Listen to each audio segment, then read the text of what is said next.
2026. From Auckland Park in Johannesburg, this is SAFM 104 to 107. Good morning and welcome to the Friday edition of the Morning Brief. Come, let's huddle together for the next 3 hours so we can inform and engage each other. And perhaps in the process, we may just sharpen each other's perspectives on the key issues of the day. Coming up on the show today, there's a proposal before Parliament. It is a proposal that could overhaul how the state buys some of its most basic services, from cleaning and catering to IT support and maintenance. The EFF's insourcing bill aims at stopping government departments from outsourcing these functions to private contractors and bring them back inside the public service. Supporters say it could dismantle corruption networks tied to tenders and rebuild state capacity.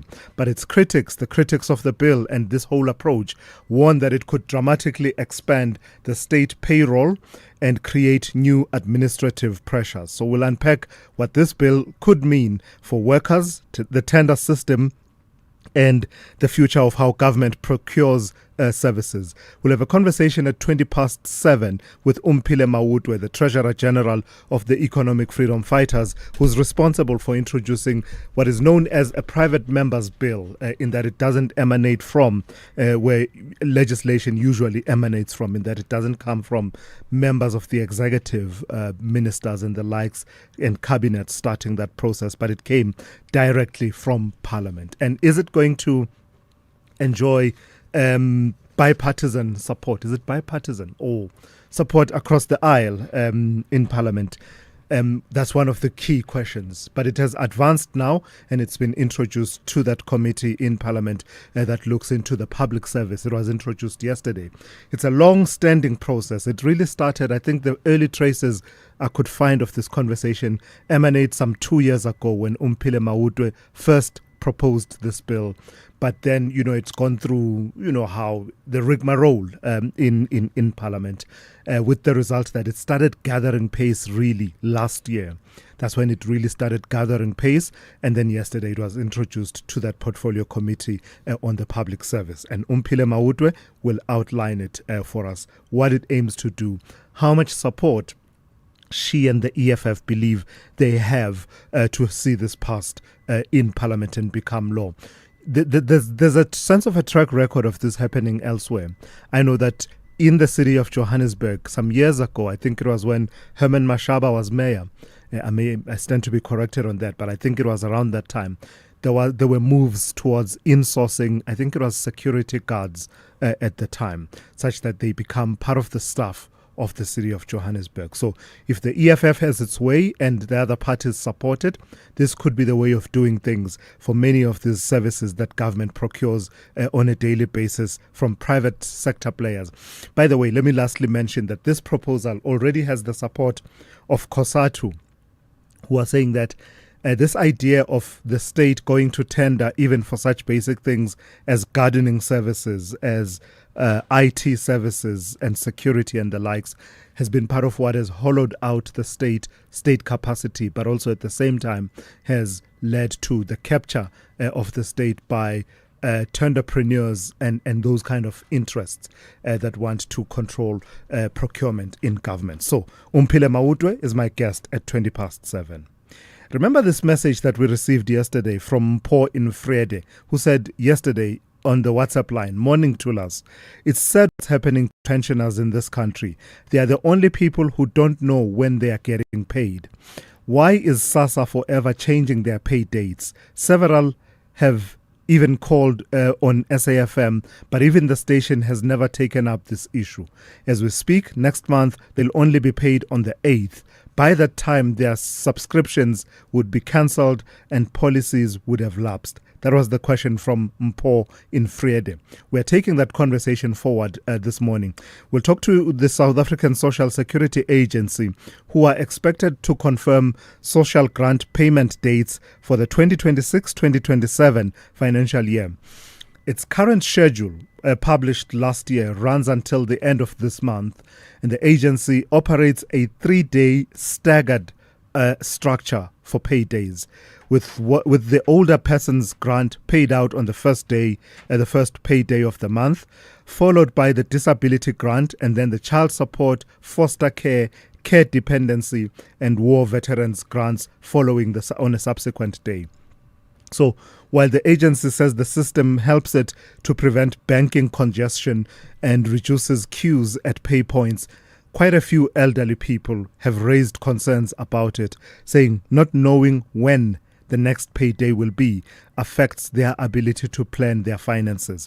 So at 10 to 7 this morning, I'll be in conversation with Paseka Letsatsi, who is the spokesperson of the South African Social Security Agency, and we'll be reflecting on those concerns. And then just after 7, we'll also be reflecting on the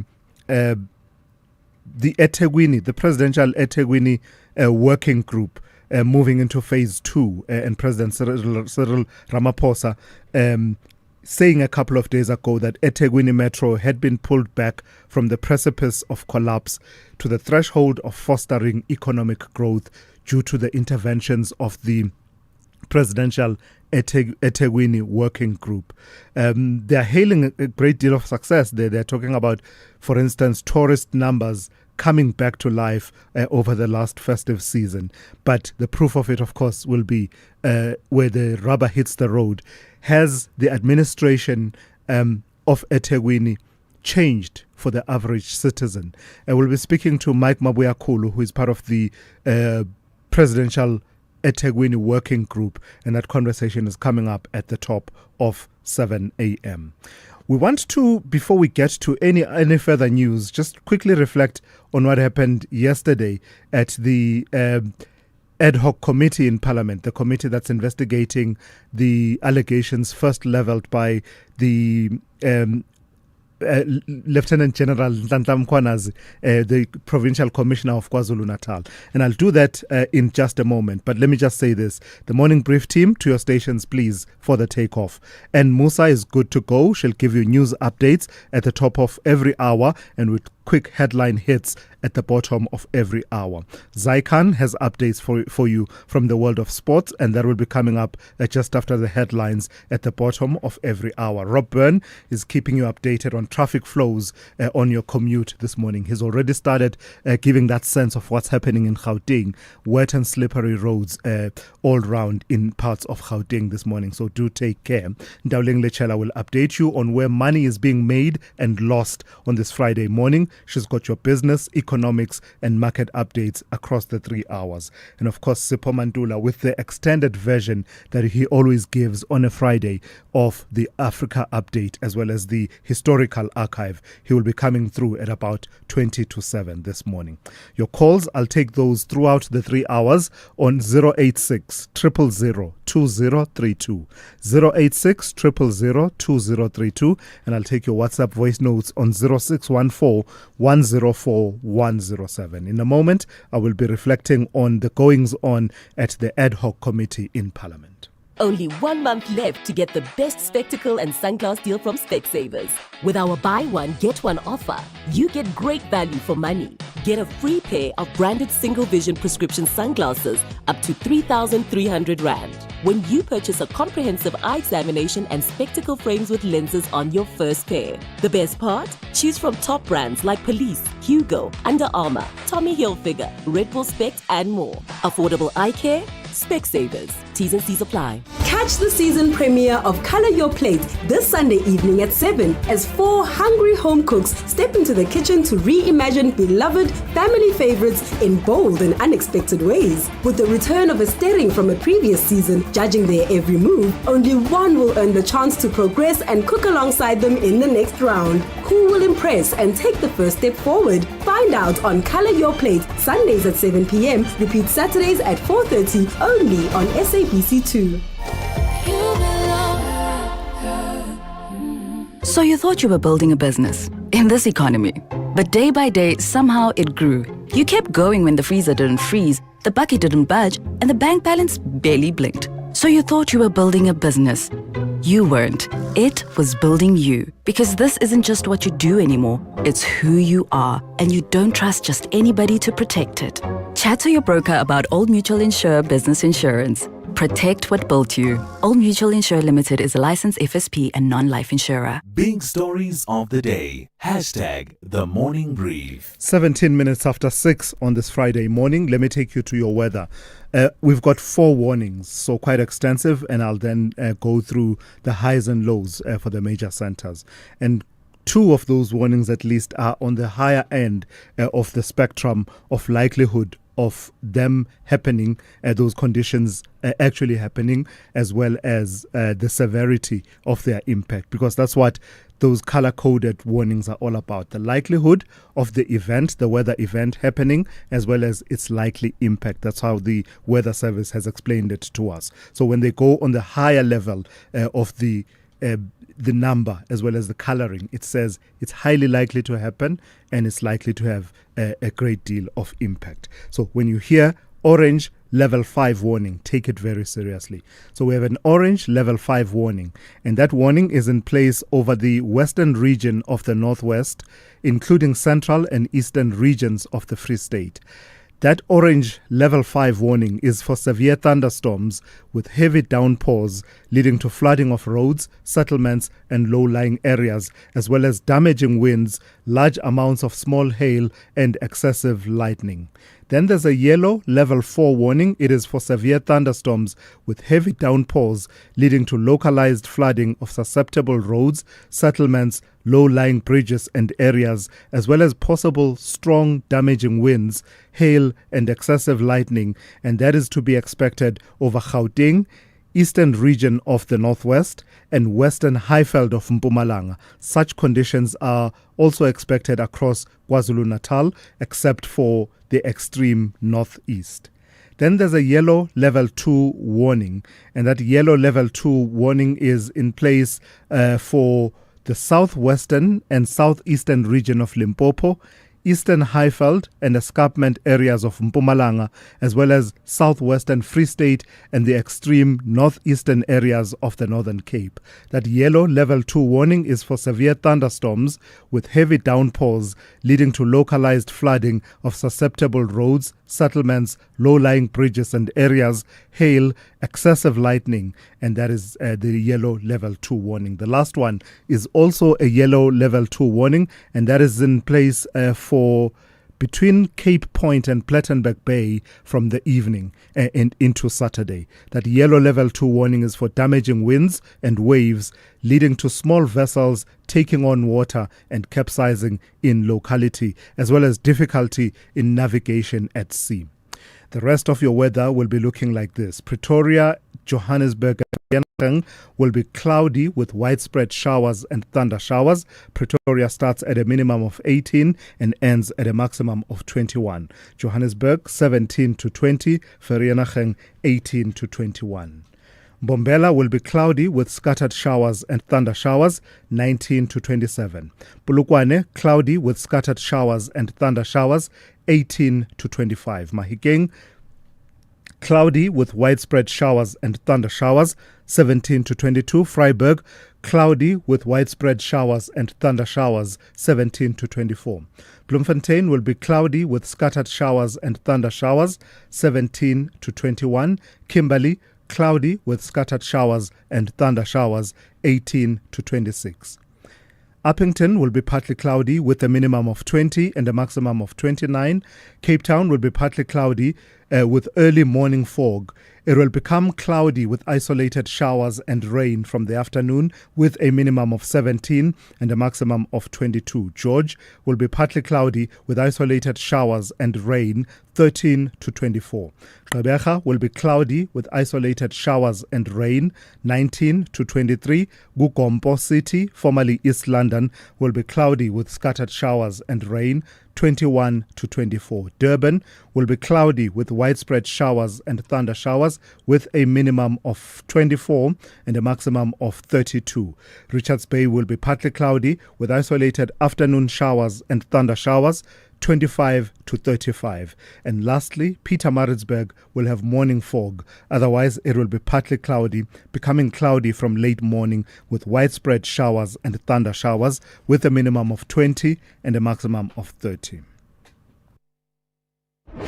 You are listening to The Full Circle. A space where generations come together in conversation that seek to spark curiosity, inspire innovation, and feed the curious mind. For arts, culture, and robust conversations, join me every weekday between 1 and 3 p.m. on The Full Circle with Bridget Masinga as we explore the stories, lessons, and conversations that guide us back to self. When music meets nature, something unforgettable happens. Symphony by the Water, a world-class live music experience set against the breathtaking beauty of Midmar Dam, featuring the KZN Philharmonic Orchestra, Spogazi, the Black Lapels, Saturday, the 7th of March, 2026. Day tickets from 150, evening tickets from 350. Tickets available at WebTicket and Pick n Pay. Symphony by the Waters, where sound flows. Thulasizwe Simelane is streaming live now on Facebook, YouTube, and X at SAFM Radio. All right, we thought we'd do things slightly differently this time around because there's quite a number of stories that we need to fit in, that we need to cover for you. Let's start. The first one is about what happened in Parliament yesterday at the ad hoc committee investigating the allegations of criminal infiltration, political interference and corruption in the justice system, criminal justice system, that were first leveled by the KwaZulu-Natal Police Commissioner Nhlanhla Mkhwanazi. Appearing before the committee was the former personal assistant of forensic investigator Paul O'Sullivan, Sarah Jane Trent. And it turned out to be a really difficult encounter between her and the MPs who were asking her probing questions. In particular, they were asking about where she got the authority to assist the Independent Police Investigative Directorate, where the legal authority came from. It really was a tense moment. There were moments where you could hear the pin drop in Parliament as she battled to answer those questions. And of course, she had emotional scenes, moments where she broke down and she was crying at some point, causing concern among some MPs. And from time to time, they had to ask for a moment to be taken for her to compose herself. And in fact, I think one or two MPs expressing the concern about her health and perhaps whether or not she could be on medication. Let's take a listen to some of that moment. And I suppose the question becomes, did it get us any closer to answering questions of whether or not Sarah Jane Trent, along Paul O'Sullivan, overstepped the mark in as far as activism for investigations of police corruption versus interference in the work of an institution such as the IPID? I'm asking a specific question. I'm saying to you, go straight where this act says that. It's very specific.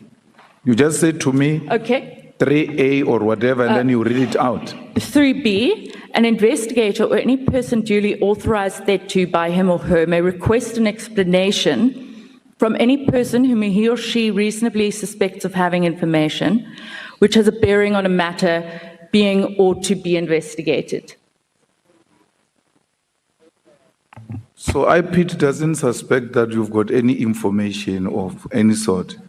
You are saying they asked you to assist them. This speaks about speaking to any person who might have information or anything of that sort. Okay. You were asked by IPID to assist them in their investigation. Which law gives IPID such power to go to a private institution to help them with investigation? Thank you, Honourable Malema. I understand your question now. It was purely on not to assist the entire investigation at all. It was, would you be able to do some desktop research on this, or do a search on this person of interest or whatever, but it wasn't assisting in the entire investigation. By the time it got to IPID, There were witness statements, evidence that was already there. So when it got to IPID, that was the work that had been done by Forensics for Justice. And you said, look, we've got resources and whatever, please use them if you need. But we didn't run an investigation with them. So you never assisted IPID with any investigation? They've never asked you to assist them with any investigation? No, they have. What I'm saying, no, I'm not saying we didn't assist. I'm saying in the entire investigation, like I wasn't sitting with them and going through everything. It was, if they came across something where they needed a search on something or something like that, then they would ask me. But it wasn't as if we were investigating with them, if I'm making sense. So that's what transpired yesterday during the ad hoc committee hearings. Let me move on quickly because the other story we want to squeeze in has to do with this. The former ANC MP, Vincent Smith, has been sentenced to 7 years in prison after pleading guilty to corruption and related charges stemming from evidence first exposed at the State Capture Commission of Inquiry. Smith, who once chaired Parliament's powerful Portfolio Committee on Correctional Services, admitted to accepting more than 800,000 rand in payments linked to Bosasa, the company formerly known as Bosasa, while failing to declare financial interests tied to his company Euroblitz 48. The conviction follows explosive testimony in 2019 by former Bosasa executive Angelo Agrizzi, who told the Zondo Commission that he personally delivered cash bribes to Smith in grey bags. Remember a time when Vincent Smith used to try and explain this away as a loan, not from Bosasa, but from Angelo Agrizzi himself, and saying that there was nothing untoward about the monies that he had received. I'm not 100% sure, but just a cursory glance at my own bank balance in the company would have shown that there was this payment made, Chair. Can you remember now whether you were given the proof of payment of the money? No, I was not given proof of payment of the money, Chair. As I say, I saw it in the bank account. I get my own bank statements on a monthly basis, and in the bank statements it would have reflected that there were indeed those payments. After all, Chair, as the money came in, I immediately then made payments to the institution. So I was aware that indeed the money had cleared. And do you confirm to the Commission that even the second payment of 395,076 rand, there was no written loan agreement, there was no security given? I confirm. And you confirm that the amount was also paid into your company? I confirm that the amount was paid into that Euroblitz company, and the rationale is simple, Chair. I wanted it to be paid into that account because my dividends would have been paid into that same account, and therefore it would have offset each other, as opposed to the loan being put into my own private account. It was there for audit purposes. So the money went into Euroblitz, and my dividends would be paid to Euroblitz, not to Vincent Smith. And Euroblitz then would pay the loan. Yeah, so that's some time ago when he was still explaining it before the Zondo Commission, but now he's been convicted and will be imprisoned for 7 years. It was 12 years, but 5 years of that is suspended on condition that he doesn't re-offend and commit a similar offense. The National Director of Public Prosecutions, Endi Motibi, says the outcome shows that the wheels of justice are finally in motion in state capture cases, even if prosecutions have taken years to reach court. And lastly, let me just mention that in the sentencing, Judge Mohammed Ismail saying that Smith had abused the authority entrusted to him as a lawmaker and warned that corruption had reached alarming levels in this country and must be dealt with firmly. All right, with that said, we'll bring you more on this story a bit later on the show. But for now, let's go to N. Musa with the latest news headlines. Good morning. Thanks to us in the headlines. Section 7 of the Value Added Tax Act that allows the Minister of Finance to change the VAT rate has been ruled unconstitutional and invalid. In the Western Cape High Court, the DA brought the application last year after a dispute over a proposed 1% VAT increase that was announced by the Finance Minister Enoch Godongwana in his budget speech last year, which was later withdrawn. The former assistant of private investigator Paul O'Sullivan, Sarah Jane Trent, has denied having infiltrated the Independent Police Investigative Directorate. Trent appeared before Parliament's ad hoc committee yesterday. And the U.S. State Department says it's restoring diplomatic and consular relations with Venezuela. I'll have details on these and other stories at 7. SAFM, guiding you through the rush hour traffic. Well, it's normally a day you can look forward to, a Friday, coming out of Pretoria down through towards the Midrand section on your way to Joburg, but slightly complicated today with some wet weather conditions, slowing things up, and then a crash on the N1 South at Olifantsfontein Road. So once you get into Samrand, it all gets a bit hectic through there. Also very busy and heavy coming along that busy route out of Protea Glen, Lenasia, Eldorado Park, the N12, backlogging down towards the N1 highway through wet weather conditions, and then it stays fairly busy as you line up into the Deepcliff interchange for connections down to Uncle Charlie's. Drive carefully there, but give yourself time to get through it as well. Don't forget the Golden Highway, Nirvana Drive, Fun Valley, a load of roadworks there, really heavily backed up as well already. And the N3 North out of Alberton off the N12 and the N3 up from Rand Airport, Germiston side, all clogged up into the roadworks that continue between Heldenace and Van Buren Road. Durban, a couple of big traffic lights out, Commercial Highway at the N2, so that slows through Dust Road. And the Phoenix Highway at Trade Centre Junction, those lights offline as well, with some delays already pushing back deeper to Phoenix. Cape Town a crash, N2 inbound in front of Khayelitsha before the R300. That's a queue almost back to Baden Powell Drive this morning, just off the highway. Routes like Newway and Old Fora Road, Mfuleni side are very busy. And there's been a crash coming in from Mitchell's Plain on the M7 at Haderfeld Road. That's slowing traffic as you come up past Vangate Mall area towards the N2. Rob Byrne, SAFM Traffic. This is SAFM Sport with Zai Khan. Zai, good morning. So it was England versus India, and India to the good. A second successive final of the T20 World Cup, yeah? Yeah, Thulas defending champions for a reason. India showing serious big match nerves yesterday. They go through to the final, and what a match it was yesterday. Interesting to see. England did give it their best, except in fact, Jacob Bethel, he had a stunning century, but not enough as India edged England by 7 runs in a record-breaking T20 World Cup semi-final, chasing 254. England finished on 246 for 7, despite late sixes from Jofra Archer. India booking their place in Sunday's final against New Zealand in Ahmedabad. So the 2026 Women's Africa Cup of Nations has been postponed just days before kickoff in Morocco, with CAF citing unforeseen circumstances. The tournament scheduled for the 17th of March to the 3rd of April was set to double as qualifiers for the 2027 Women's World Cup in Brazil. Morocco has been preparing to host a third successive edition, but recent speculation over its readiness intensified after chaotic scenes at last year's men's AFCON final in Rabat. CAF said the move was to ensure the success of this important women's competition, but gave no new dates or host, leaving players and fans in limbo.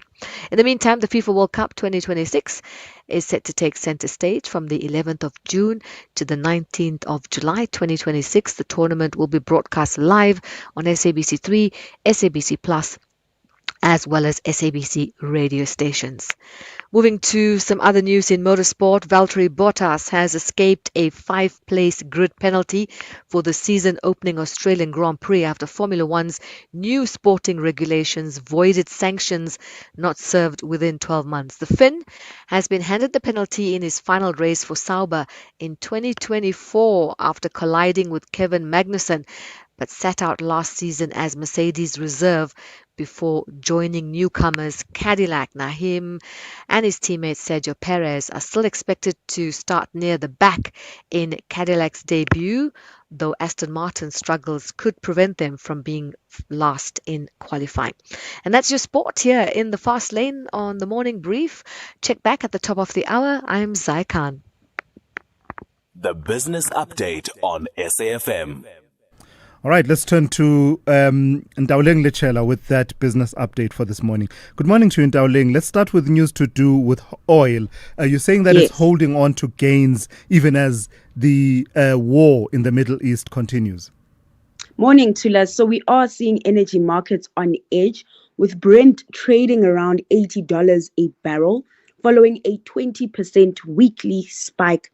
Now, prices briefly peaked above $86 a barrel earlier this week, the highest level since early 2025, as traders weigh the potential for further supply disruptions. Now, analysts warn that a sustained move towards $100 a barrel could add nearly 0.7 percentage points to global headline inflation and slow growth by 0.4 points.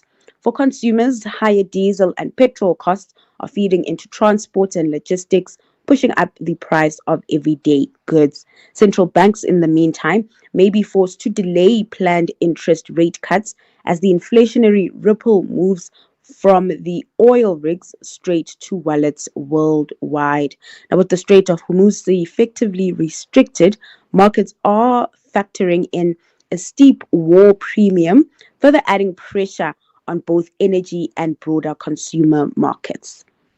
And tell me about Impala Platinum, expecting PGM prices to remain on the high side of things. Now, the miner says the strength in platinum group metal prices could persist beyond the current cycle, pointing to deeper structural shifts in global demand for critical minerals. CEO Nikomula told investors the scramble to secure supply of key metals is intensifying, suggesting the recent surge in PGMs is not just a short-term geopolitical reaction. Now, his comments echo similar sentiment from Northern Platinum, which has also flagged expectations for sustained elevated prices in the sector. Now, these comments come alongside Impala's interim results, where revenue jumped 44% to 60.8 billion rand as higher metal prices boosted profitability. Talking profitability, headline earnings surged to 9.3 billion rand, while free cash flow nearly doubled to 12.1 billion rands. Now, the stronger cash generation allowed the miner to declare a 3.7 billion rand dividend, double its stated payout policy, highlighting the windfall currently flowing through the platinum sector. All right, Ndawuleng, recap for us how we closed yesterday and how we are starting the day on this Friday in the markets. So volatility remains the name of the game, Thulas, with stocks back in the red as fears mounted that there would be no quick resolution to the conflict in the Middle East. Stateside, markets in negative territory with the Dow Jones closing 1.6% lower. A similar picture playing out at home, with precious metals easing against the backdrop of the war. The Resi 10 down 2.5%, leading to a 0.78% decline in the JSE All Share. The Rand also under pressure this morning, trading near a 2-month low against the dollar at 16.59. Looking at other currency pairs, to the pound, the Rand is at 22.19 and 19.28 to the euro. And then lastly, in Asia, markets are mixed this morning with geopolitical risks still in focus. All right, Ndawuleng, thank you for that. That's the first of three. Ndawuleng will come back with more insights for you just after 7:30. Africa Update on SAFM. And for that, we turn to Advocate Sipho Mantula. Raz, good morning. Let's start in the DRC, in Goma. A tragic situation playing itself out there. Refreshing morning, Thulas and Jumbo Africa to the listeners. Thulas, now moving to what it has been quite not clear about the numbers at Rubai mine in the DRC with the collapse. The numbers are saying 200 have died. The M23 say no, there was a bombing, there was no this landslide that happened. They are talking about 5 people who have died. So we are not certain, Thulas, actually how many people have died in the Rubai mines. This is the mines that lies in the heart of the Eastern Congo. A mineral-rich part, Thulas. That's where you find your coltan, tantalum, has been taken out of the DRC despite this conflict that have been going on. But as I said to last, we are not certain about the numbers, but the similar collapse has happened last month where people are saying more than 200 have died again. So this shows a lot to us if you look at the minerals, the natural resources of Africa, how they compromise human lives in the Eastern Congo. Let's talk about the war currently going on in the Middle East involving Iran, Israel, and the United States and a number of other Gulf countries. What are the implications for African economies, specifically as relates to the oil price? Thulas, as we know, it has been our leading story even on Africa, but trying to connect the linkages. Now, Tanzania says that the increase with diesel has recorded high from kerosene to petrol. South Africa also saying the fuel price increase is being confirmed to us on the issue of the higher global crude prices, and that weakens our rand. That's how the impact it is coming to us. I saw also some analysts from Angola, Nigeria, talking about the short-term benefits due to their oil resources, because that's what I said, that in any conflict there's no the disadvantages. Also there are advantages for the African continent. And the second aspect is that the issue of the airlines to us. When you think of what I call tourism diplomacy here now, it is affected because the Middle East was used as a transit point. Now it says to you, is both of you or Addis Ababa Bole Airport is going to be a transit, including even Cape Town to us when we look at other areas. Now, finally, we see South Africa saying we might play the mediating role to us. I don't know, are we repeating the script that we tried of African mediation in Russia and Ukraine? What then is the template that we want to bring in this conflict in the Middle East? Because this conflict will not cease to us. We are going on the 7th day today, and it's important to always reflect on the linkages with the African continent.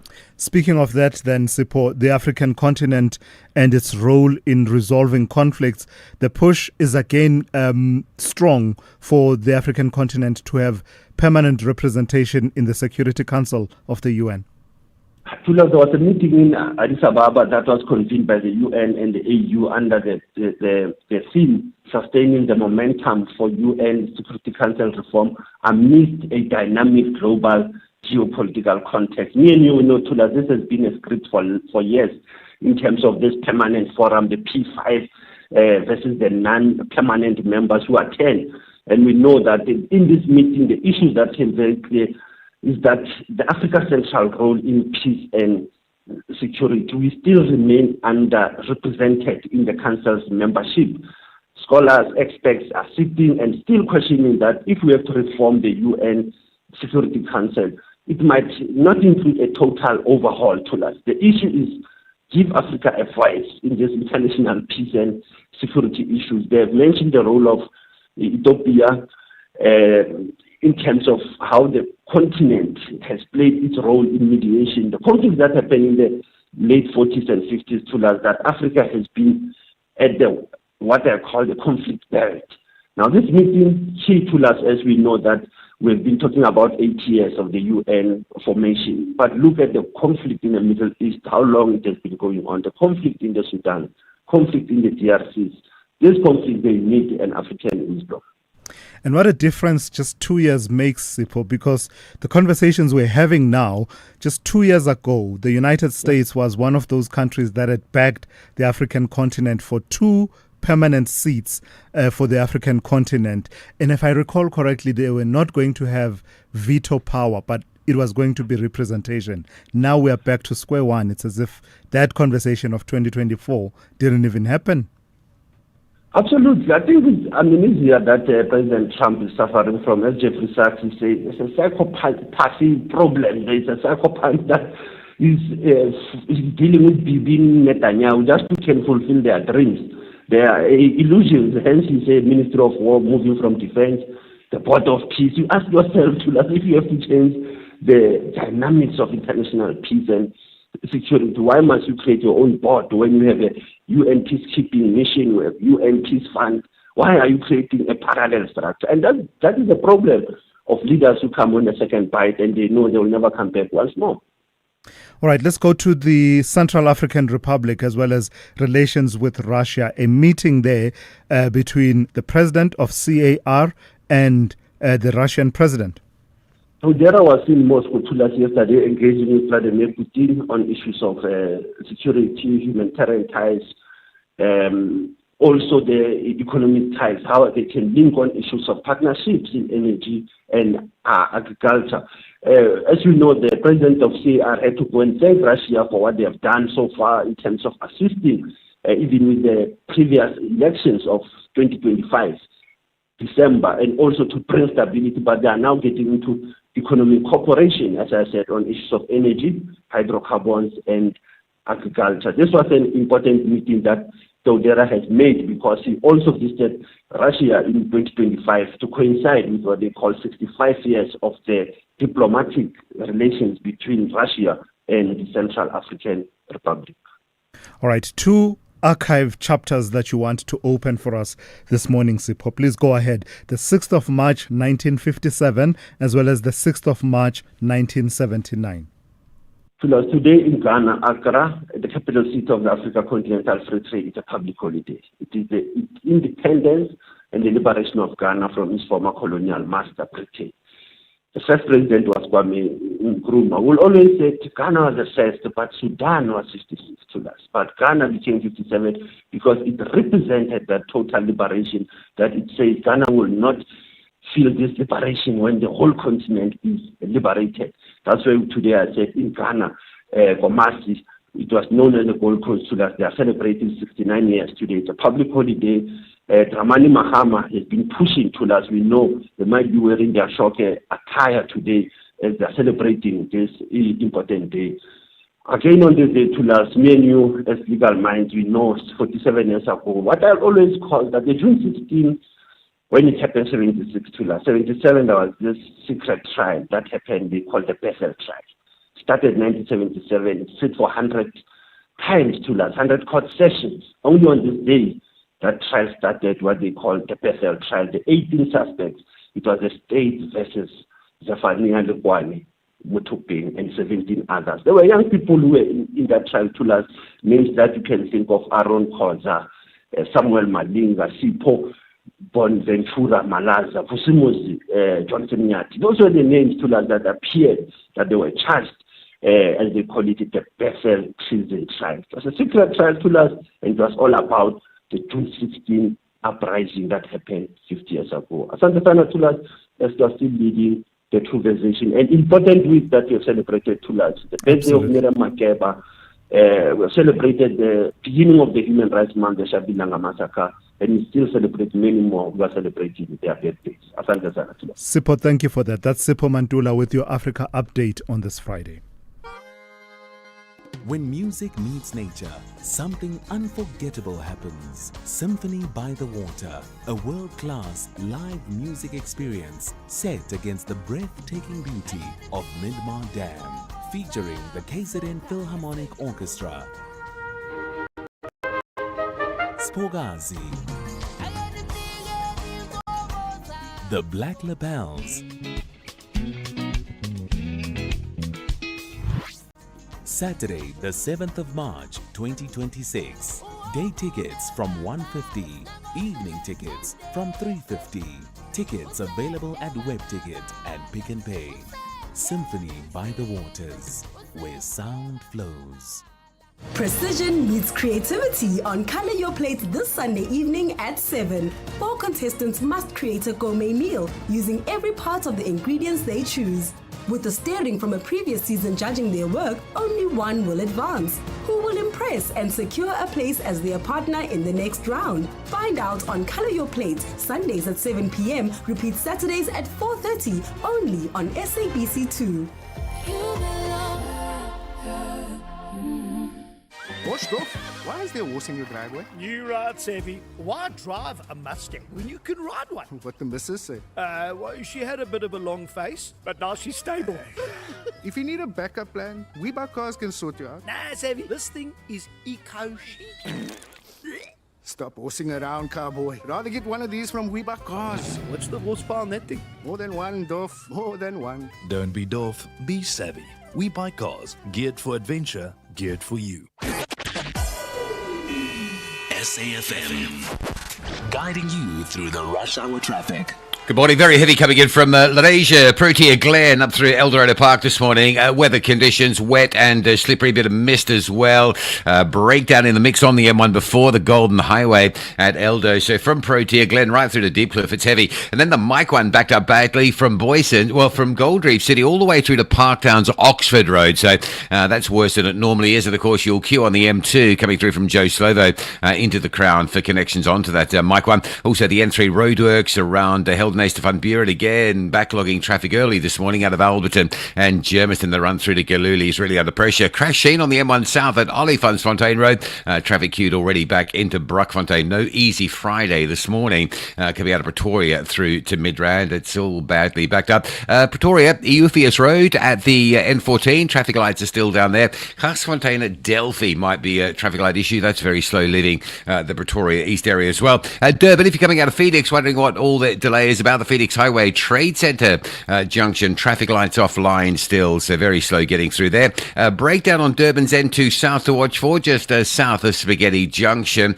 Going northbound into the interchange is quite heavy. And don't forget, this weekend from 6 p.m. on Saturday right through until 4 a.m. Monday, the N2 will be closed, okay? 6 p.m. Saturday, 4 a.m. Monday, that section full closure, N2 between Spaghetti Junction and Umgeni. It's going to push a lot of diverting traffic pressure through Springfield, over Port Sydenham areas. Cape Town, pretty misty this morning. That's having a big impact on motorists coming out of Durbanville on that back road, the Tygerberg Road, down to Hillcrest and Ntida. Those wine farms there, very heavy backlogging, and a crash on the very busy Marine Drive at Sunset Beach at the first traffic light. So coming off the beachfront or out of Tableview, extra pressure on your way to Milnerton. Also a crash on the N7 North just after Vangate Mall, slowing traffic arriving up from Mitchell's Plain and Philippi on your way on the M7 towards the N2. Also, that collision on the N2 inbound at Khayelitsha is still there. Delays from Spine Road through to the crash before the R300. Rob Byrne, SAFM Traffic.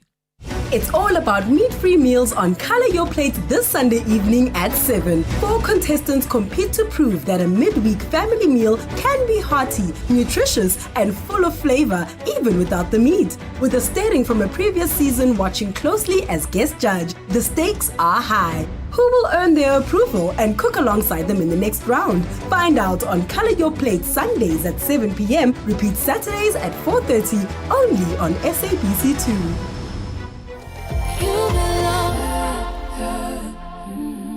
The safety and well-being of learners is a shared social responsibility. Parents and guardians play a critical role in ensuring safe, reliable, and lawful scholar transport.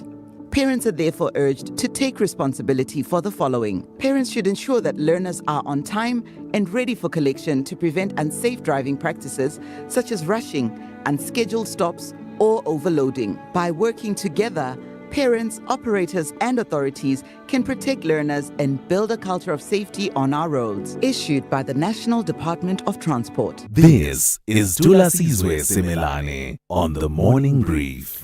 5 minutes to 7 on this Friday morning. Yesterday we received a message from Mpo in Friede, and Mpo was saying, "Morning Thulas, it's sad what's happening to pensioners in this country. They are the only people who don't know when they are getting paid. Why is SASSA forever changing their pay dates? Several have even called on SAFM, but even the station has never taken this issue up. As we speak, next month they'll only be paid on the 8th. By that time, their subscriptions would be cancelled and policies would have lapsed." So a bit of background to that. The South African Social Security Agency, SASSA, is expected to confirm social grant payment dates for the 2026-2027 financial year. Its current schedule, published last year, runs until the end of the month. The agency operates a 3-day staggered structure for pay days, with older persons grants paid out on the first pay day of the month, followed by the disability grant, and then the child support, foster care, care dependency, and war veterans grants following on a subsequent day. Let me not finish the story. Let's bring in someone who knows it better than I do. Paseka Letsatsi, spokesperson for the South African Social Security Agency. Good morning to you and thank you for your time. Straight question. Why do you change your pay dates for social grants month in, month out? Good morning, Thulasizwe, and thanks for having me.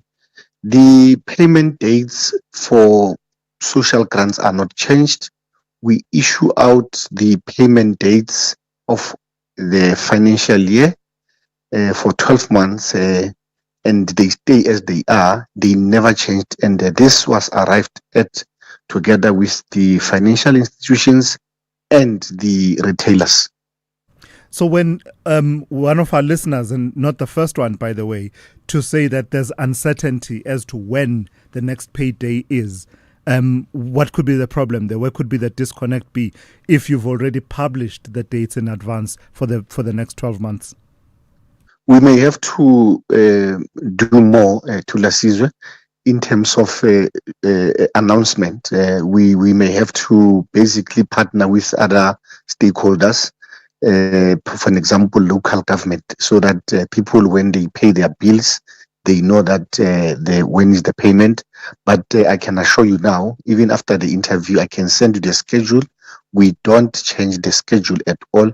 We publish them at the beginning of every financial year.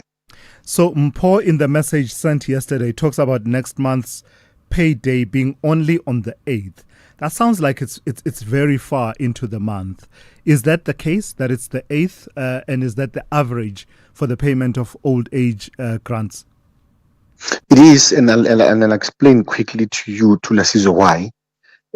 We basically have agreed with the banks, like I said, with the retailers, that will pay on the 3rd of every month. And this was arrived at because of the problem with regard to transportation of money. And some of the issues are security measures, which I won't mention here on air.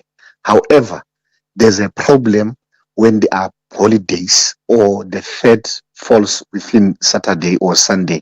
And the reason why there would be a problem is because the retailers together would not want to hold the money in the shops for the weekend, because there's been a highest level of break-ins. And in some instances, those who get money from the post office, they would be break-ins on the weekend because there's nobody. The post office will be closed on Saturday and Sunday, and you can't have the stash of money in the post office or in the retailers, especially when it's closed. So if there's a holiday on Monday, therefore the payment will then start on Tuesday, so that they can then be able to transport the money. So that's only the reason, and this was explained, but I think there is a confusion, or maybe the information is not penetrating towards the ground. What we'll simply do, we'll try to make sure that the information, when we publish the payment dates, we basically go to our stakeholders and ensure that the information cascades through. So are you saying that the payment on the 8th of April is an exception to the norm being payment on the 3rd? Yes, there would be an exception, but April would have the holidays, many holidays, and May, but where there are no holidays, Thulasizwe, I'll just say so that you can make sense of what I'm saying, and the public at large would send and explain that because of the holidays which would come in April, and the holidays of the 1st in May, that will affect in terms of the payment. But pensioners would not be affected by the banks, because we have an agreement with the banks, we have the agreement with the retailers in terms of how the money flows. The intention here is to make sure that, like I said, that it's a security measure which was taken amongst the stakeholders, and hence we agree that it will be very much easy to make sure that we don't have pensioners being exposed to the violent people who rob the post banks, who rob the retailers, in particular when there's nobody in those particular post offices, or when the shops are not opened for longer periods on Sundays. But I will make sure that the schedule as well, it's shared with you, but we basically share it with the public every time when it's published. All right, Paseka, thank you for that. That's Paseka Letsatsi, spokesperson for the South African Social Security Agency. So there you are. That's the explanation for the delay in the month of April. Otherwise, SASSA says on average, old age grants are paid on the 3rd of the month. And as I said, it's a staggered approach, 3 separate pay days for the various grants. Let's go to N Musa on standby with the latest news. Outsurance is in the business of saving you money on your car insurance premium. If they can't, ask for 500 Rand. SMS out to 30754. That's out to 30754.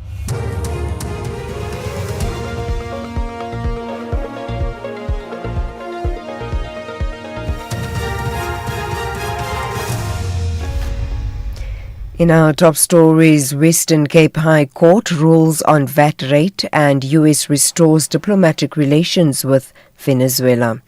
Good morning.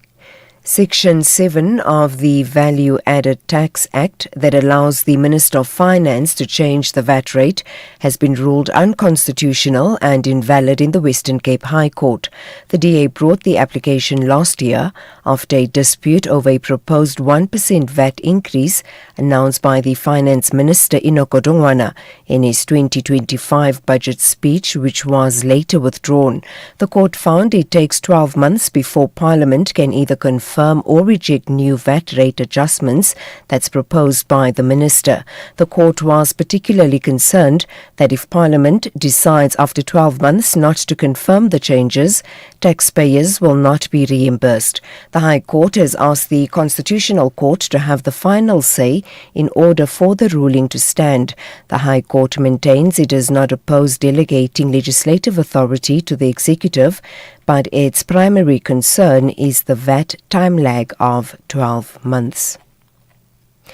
In other news, the former assistant of private investigator Paul O'Sullivan, Sarah Jane Trent, has denied having infiltrated the Independent Police Investigative Directorate. Trent appeared before Parliament's ad hoc committee yesterday. The committee is looking into concerns of national security. Trent, who broke down a few times while being led by the evidence leader, Advocate Bongiwe Mkhize, told MPs she never infiltrated the IPID. There was no infiltration into IPID. I had no control over anything in IPID. Trent's relationship with the former IPID Executive Director Robert McBride also came under the spotlight. So we saw each other every now and again. There was an attraction to each other, but there was no relationship that went on. But but it wasn't some sort of, oh, I love you and I'll do anything for you, and what do you need me to do for you kind of thing. It was what it was. Suspended SAPS head of organised crime, General Richard Shibiri, returns to the stand at the Matlanga Commission today to face cross-examination. General Shibiri has testified about his relationship with attempted murder accused Vuzimuzi at Matlala. He told the Commission that he met Matlala in 2016 and connected with him again in 2024. He also testified that Matlala lent him 70,000 rand to fix his son's car. Sibahle Mota reports. General Shibiri told the Commission that Ket Matlala lent him the money to fix his son's vehicle. This was after his son was involved in an accident. General Shibiri testified that he paid Matlala back in 2 installments. The first was a 20,000 rand deposit, while the other was a 50,000 rand payment. He says the money was used solely for the vehicle repairs and was in no way connected to his official duties as a police officer. Shibiri is one of the top police officials who have been accused of being in bed with alleged criminal syndicates. Proceedings begin at 9:30 a.m. Further afield, the U.S. House of Representatives has rejected an effort to stop President Donald Trump's air war on Iran. They voted on a resolution aimed at stopping Trump's attacks on Iran and would have required congressional authorization for further attacks. The failure in the House came after the U.S. Senate rejected a similar resolution on Wednesday. The vote was 219 to 212 in the House, where Trump's fellow Republicans control a narrow majority of seats. And finally, the U.S. State Department says it's restoring diplomatic and consular relations with Venezuela. Washington says the move was focused on promoting stability, supporting economic recovery, and creating conditions for a peaceful transition to a democratically elected government. The BBC's Ione Wells has the details.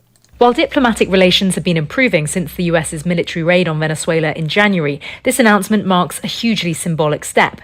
The US embassy in Caracas has already reopened after it closed in 2019, and the US has appointed a new diplomat here. Sources told the BBC that further diplomatic staff from the US embassy in Bogotá are expected to redeploy to Caracas shortly. This will make it much easier for officials to negotiate face-to-face and provide consular services.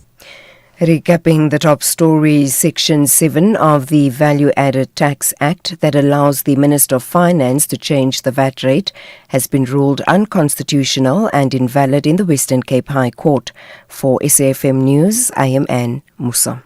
Outsurance will go out of their way to try and save you money on your car insurance. If they can't, ask for 500 Rand. SMS out to 30754. That's out to 30754. With Outsurance, saving on your car insurance feels like catching your favorite song on radio just as it starts. 43-year-old Gloria saves an unbelievable 513 Rand on her 2024 Audi Q3. Get a quote now, and if Outsurance can't save you money, ask for 500 Rand or 1,500 Rand if you've been claim-free and with the same insurer for 3 years. Get savings or cash. SMS out to 30754. That's out to 30754. Outsurance, licensed insurer and FSP. T's, C's and information online. It's a very good morning to you in your SFM Sports Headlines. Soccer news, Sekhukhune United are banking on experience and recovery as they prepare for Milford in the Nedbank Cup quarter-final. And in rugby, it's the Springbok stars Malcolm Marx and Nadine Roos who headline the winners at the South African Rugby Awards. We'll have the details around 7:30. SAFM, guiding you through the rush hour traffic. It's very unusual Friday to see such big volumes around Joburg. Normally we refer to Easy Friday, but not today. If you're coming in from Protea Glen, Lenasia, it is heavy. N12, Potch Highway, up to Deadman's Bend, up the N1, past a breakdown at Golden Highway and into Deepcliff Interchange. A lot of traffic pressure there. Also the Mike One, once you get through Uncle Charlie's and onto the Mike One, it's really from Boyson's right through to Grayston Drive. Couple of breakdowns and 1 or 2 crash scenes on that route this morning. It is super heavy. Sandton bound on the Mike One. You might want to try Oxford or Louis Botha, either side of the highway to avoid it. Roadworks on the N3 North, backlogging traffic again out of Alberton and Germiston towards Galuli's, and a crash on the M1 South at Olifantsfontein, pushing traffic back as far as the Brockfontein interchange. Crossing to Durban, the traffic lights are still a problem at the Phoenix Highway, so Phoenix Highway Trade Centre, really heavy coming out of Phoenix. Also the lights down on the M25 Kumashu Highway at the N2, and that's heavy. And the Higginson Highway leaving Chatsworth very slow as well today. Cape Town, collision near Vangate Mall, the M7 coming out of Mitchell's Plain is heavy as you get up into that one. And the N2 inbound still dealing with a crash in front of Khayelitsha before the R300, pushing a queue back towards Spine Road. With your traffic update, I'm Rob Byrne.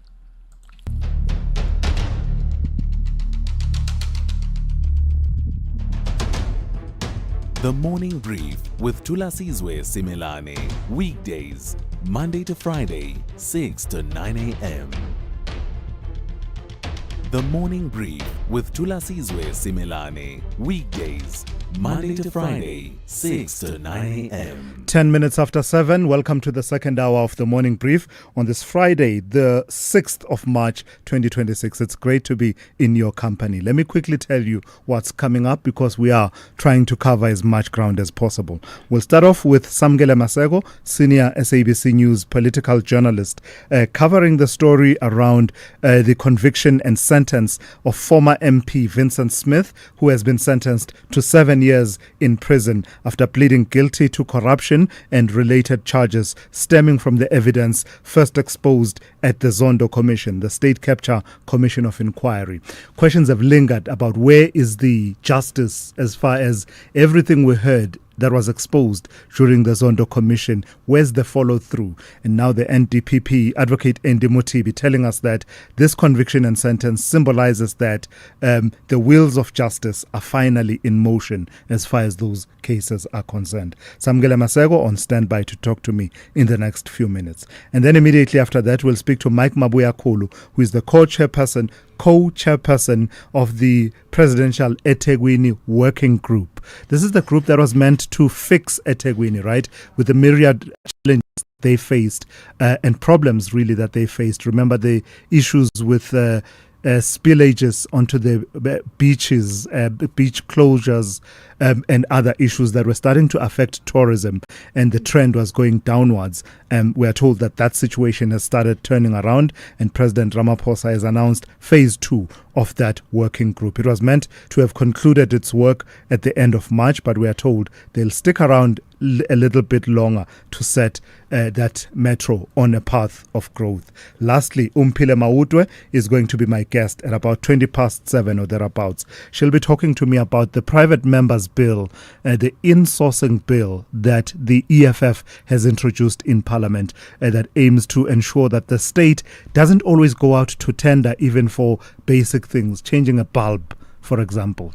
Now you must get a tender and you must get 3 quotes sometimes, and in the process there corruption is introduced. Umphile Mautwe and the EFF are hoping that that situation will change with the support, of course, of other parties in Parliament. She's my guest at about 7:20. Your calls 086 000 2032 086 000 2032. Your WhatsApp voice notes 0614 104 107. Let's get into it. The second hour of the morning brief.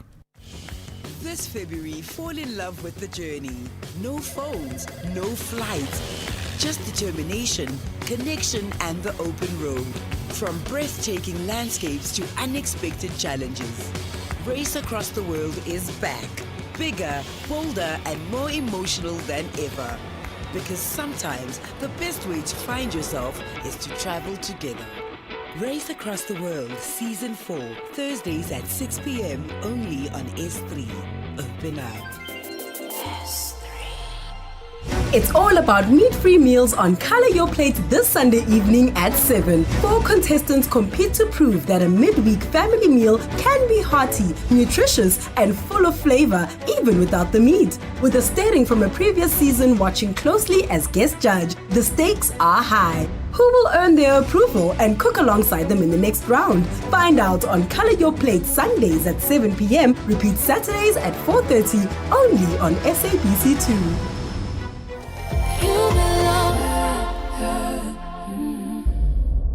This February, love the truth, no matter how unsettling it is.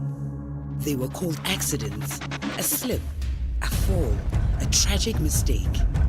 But what if they weren't? Fatal fall, murder or accident investigates suspicious deaths from balconies, staircases and cliffs, where one question refuses to go away. Did someone push them? Through forensic science and haunting testimony, the truth is uncovered. Fatal fall, murder or accident. Tuesdays 6 p.m. only on S3. Open up. S3.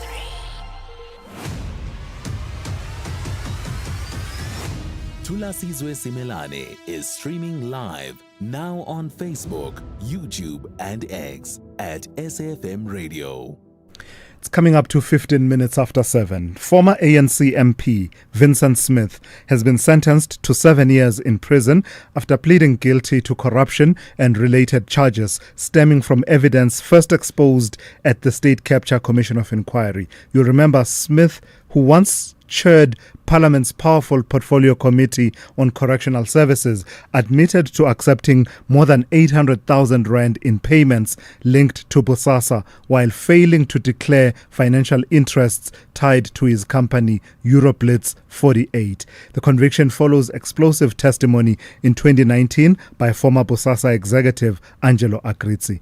In sentencing, in part of what has been said by the judge, the presiding judge, Mohammed Ismail, saying that Smith had abused the authority entrusted to him as a lawmaker and warned that corruption had reached alarming levels in the country and must be dealt with firmly. Samgele Masego, senior political journalist here at the SABC. Good morning to you, Samgele.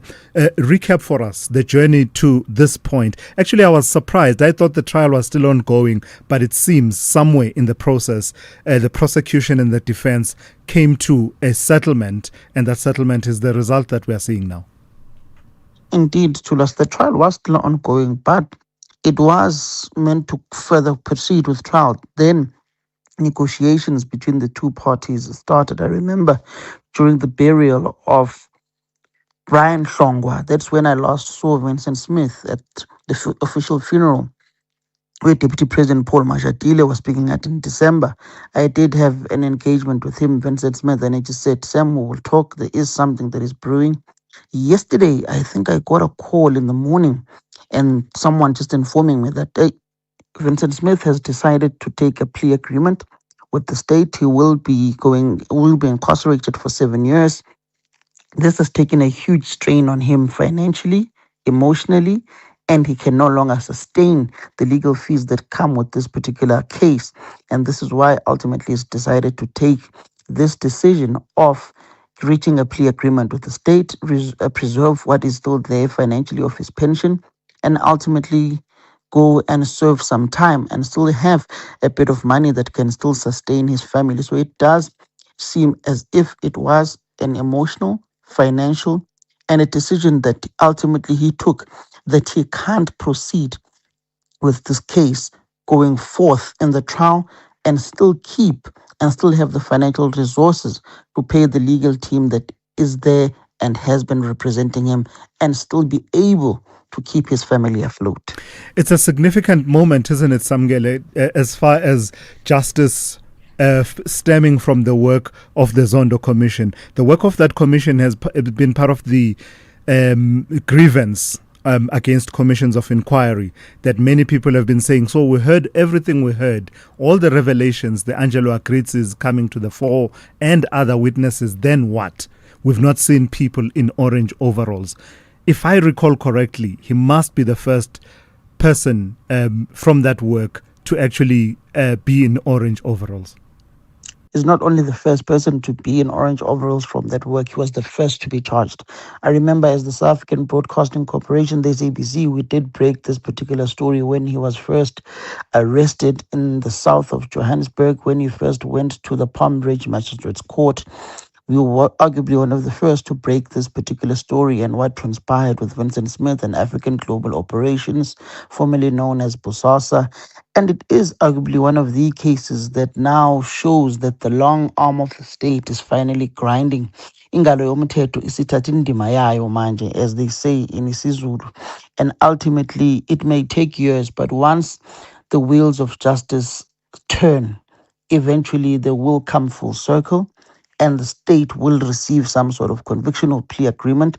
As we are now seeing, this is a welcomed victory if you look of where this particular commission of inquiry into state capture comes from and where they are now, and where there are many other revelations of many individuals, particularly if you look at the cases relating to the Guptas that have ultimately been fumbled in the Bloemfontein High Court, which the state now still wants to re-enroll the National Prosecuting Authority.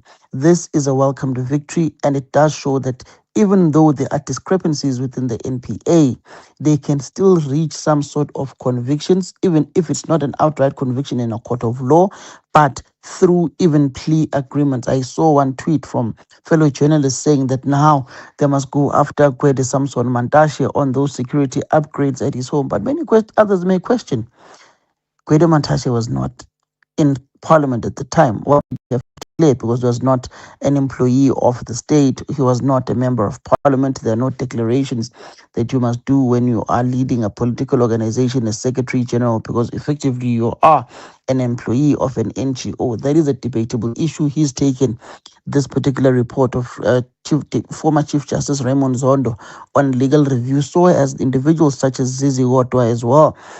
And you've got many other cases that many others are saying that the state must continue to prosecute. And Advocate Motibi is going to have a field day in the coming days with Kaiser Khanyago, the spokesperson of the NPA, and how they proceed with other cases going forward.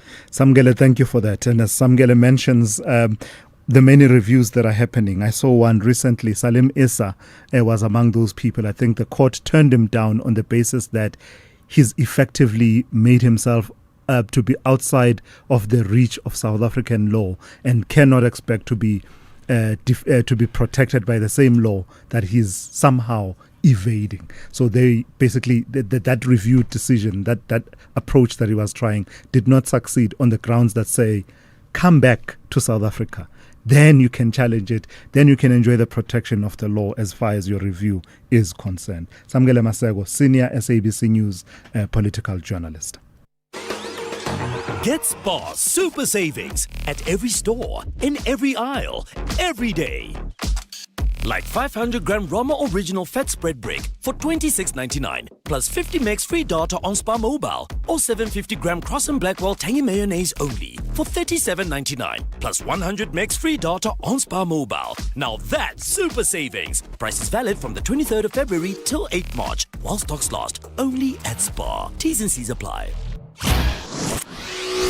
Thulasizwe Simelane on SAFM. President Cyril Ramaphosa saying within 2 years, the eThekwini Metro has been pulled back from the precipice of collapse to the threshold of fostering economic growth. Ramaphosa says this is thanks to the work of the Presidential Working Group that brought together different spheres of government, the business sector and organized labor to tackle the problems that faced Durban at the time. He has attended a feedback meeting with officials, business and trade union leaders on the successes and challenges that still remain. Let's welcome into the conversation Mike Mabuyakulu, who is the co-chairperson of the Presidential eThekwini Working Group. Good morning to you and thank you for your time. So what do you consider to have been the great, the main markers of success that have been achieved by this working group in 2 years? Well, I must say that thank you. Good morning to you, Mr. Simelane, and morning to the SFM listeners. Well, first and foremost, I must say that what actually is giving us this glimpse of success, in the first instance, it has been the cooperation of the social partners. I must say that we have got 7 work streams. In all of those 7 work streams, the co-chairs of those work streams are the national directors general in most of them, as well as the very senior executives in eThekwini who are the executive directors. So we have seen very senior officials on the side of the government, both the national sphere, the provincial sphere, as well as eThekwini itself, being the people that are involved in actually ensuring that we drive the work of the work streams. On the other hand, we have seen business coming to the party full steam and all organs of business coming there. And we also have seen organized labor also very cooperating. And we have been focused. And everyone who knows that those 7 streams that they've been working, we actually have been able to be focused in dealing with some of the very critical issues to turn around in eThekwini. And as you can see, for instance, Extreme 1 in governance, we have seen the revenue increase, collection increase to above 92-93%. Now, it is because there has been dedicated work that has been driven through this work stream. So in all of these work streams, the work that we are actually reporting progress is as a result of the very dedicated work that we have been able to mobilize and to work together as a cohesive unit. So in terms of the tangibles, I hear the systems, fixing the systems, right? As well as the perceptions. There's mention of the business confidence lifting and basically improving. Tourism numbers are starting to look up. But in terms of the tangibles, the day-to-day issues, the issues around sewage, spillages, and the protection of the beaches that feeds into that tourism. Issues that people have faced with billing in various parts and other issues in the metro itself. Give me a few examples of the achievements that talk to the day-to-day lived realities as opposed to higher end policy issues and perceptions. Well, let me say, Mr. Simelane, one of the, for instance, as we're preparing for the festive season, not only in December, January, but also including the holidays, but across the year, we have introduced, for instance, in terms of dealing with the burst pipes, in terms of water, we have a 24-hour turnaround time for repairs, and if it's a major thing, it goes to about 48 hours. And if it goes beyond this, it must then be reported to the city manager so that we know that there is urgent interventions. There has been, of course, an agreement that any sewer leaks into the system, like your river system and everything, it has to be dealt with. There has to be weekly testing of water, for instance, in all of the river streams to ensure that we actually reduce the pollution that actually will go and affecting our beaches, and that you announce those results on a weekly basis so that we are actually keeping our eyes focused. So there have been very detailed and very granular approaches that we have developed, because what we are trying to do, we are trying to create a system in which, on a day-to-day basis, that's how I would expect the municipality to operate. That is why I will say to you, Mr. Simelane, that our work as PERWORK, we are trying to integrate it with the district development model, because we understand that at some point PERWORK is going to ease out, and therefore this must then be built into the way in which municipality works, in which all the spheres of government can be able to cooperate and work with one another in terms of the district development model. Did you manage to crack the code for the issues around infrastructure development? For example, the bus rapid transit system in eThekwini that had become, something of a debacle over the years. Yes, we are. I must say this is one area where we have got a special dedication. I personally have been facilitating engagements, particularly between the Department of Transport at national level, the Department of Transport in KwaZulu-Natal, and the city of eThekwini. Yes, there has been some delays, because some of those delays were occasioned by the fact that the taxi industry through Santaco, they had to have their own elections, which then went up until the end of August 2025. And therefore, we lost some time. But having done that, now we are clear. We have got very dedicated timelines in which we would actually want to see that that system must now start getting into. So our target is that by the end of April, May this year, we must begin to have made serious targets. So from time to time, I then convene that special focus discussion on the IPTN in particular.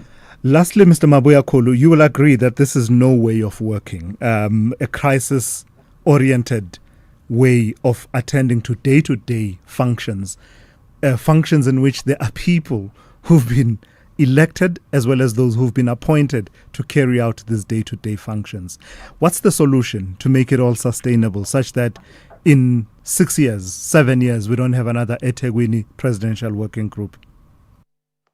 Well, the only way I think, Mr. Simelane, we can actually improve in this, first and foremost, we must accept that this is our learning curve, and anything that is working, all what we should try and strive for is to integrate that into our normal system, how the system normally should work. That is why, as PERWORK, we are very mindful that ours is an intervention which is short-lived, and therefore the intervention and the lessons that are accruing out of it, they must then become embedded in the day-to-day normal way of doing things. Hence, therefore, we are developing the synergies between ourselves and the district development model. If we were to be able to do this in every municipality, not now in eThekwini, I can tell you that we can be able to ensure that all the challenges that will come across, but there will be quicker ways of responding to that and intervening, and therefore beginning to see very successful interventions. All right, let's leave it there for this morning. Thank you for your time. Mike Mabuyakulu, co-chairperson of the Presidential eThekwini Working Group. And by the way, we were meant to speak to Umphile Mawutwe of the EFF about the insourcing bill. Just battling a little bit with connecting. So I said, TG of the EFF, Umphile Mawutwe, we are trying to get a hold of you. So let's see if we can connect in the next half hour or so and bring that story that we've been saying we will bring to the listeners this morning. And Musa on standby with the latest news headlines.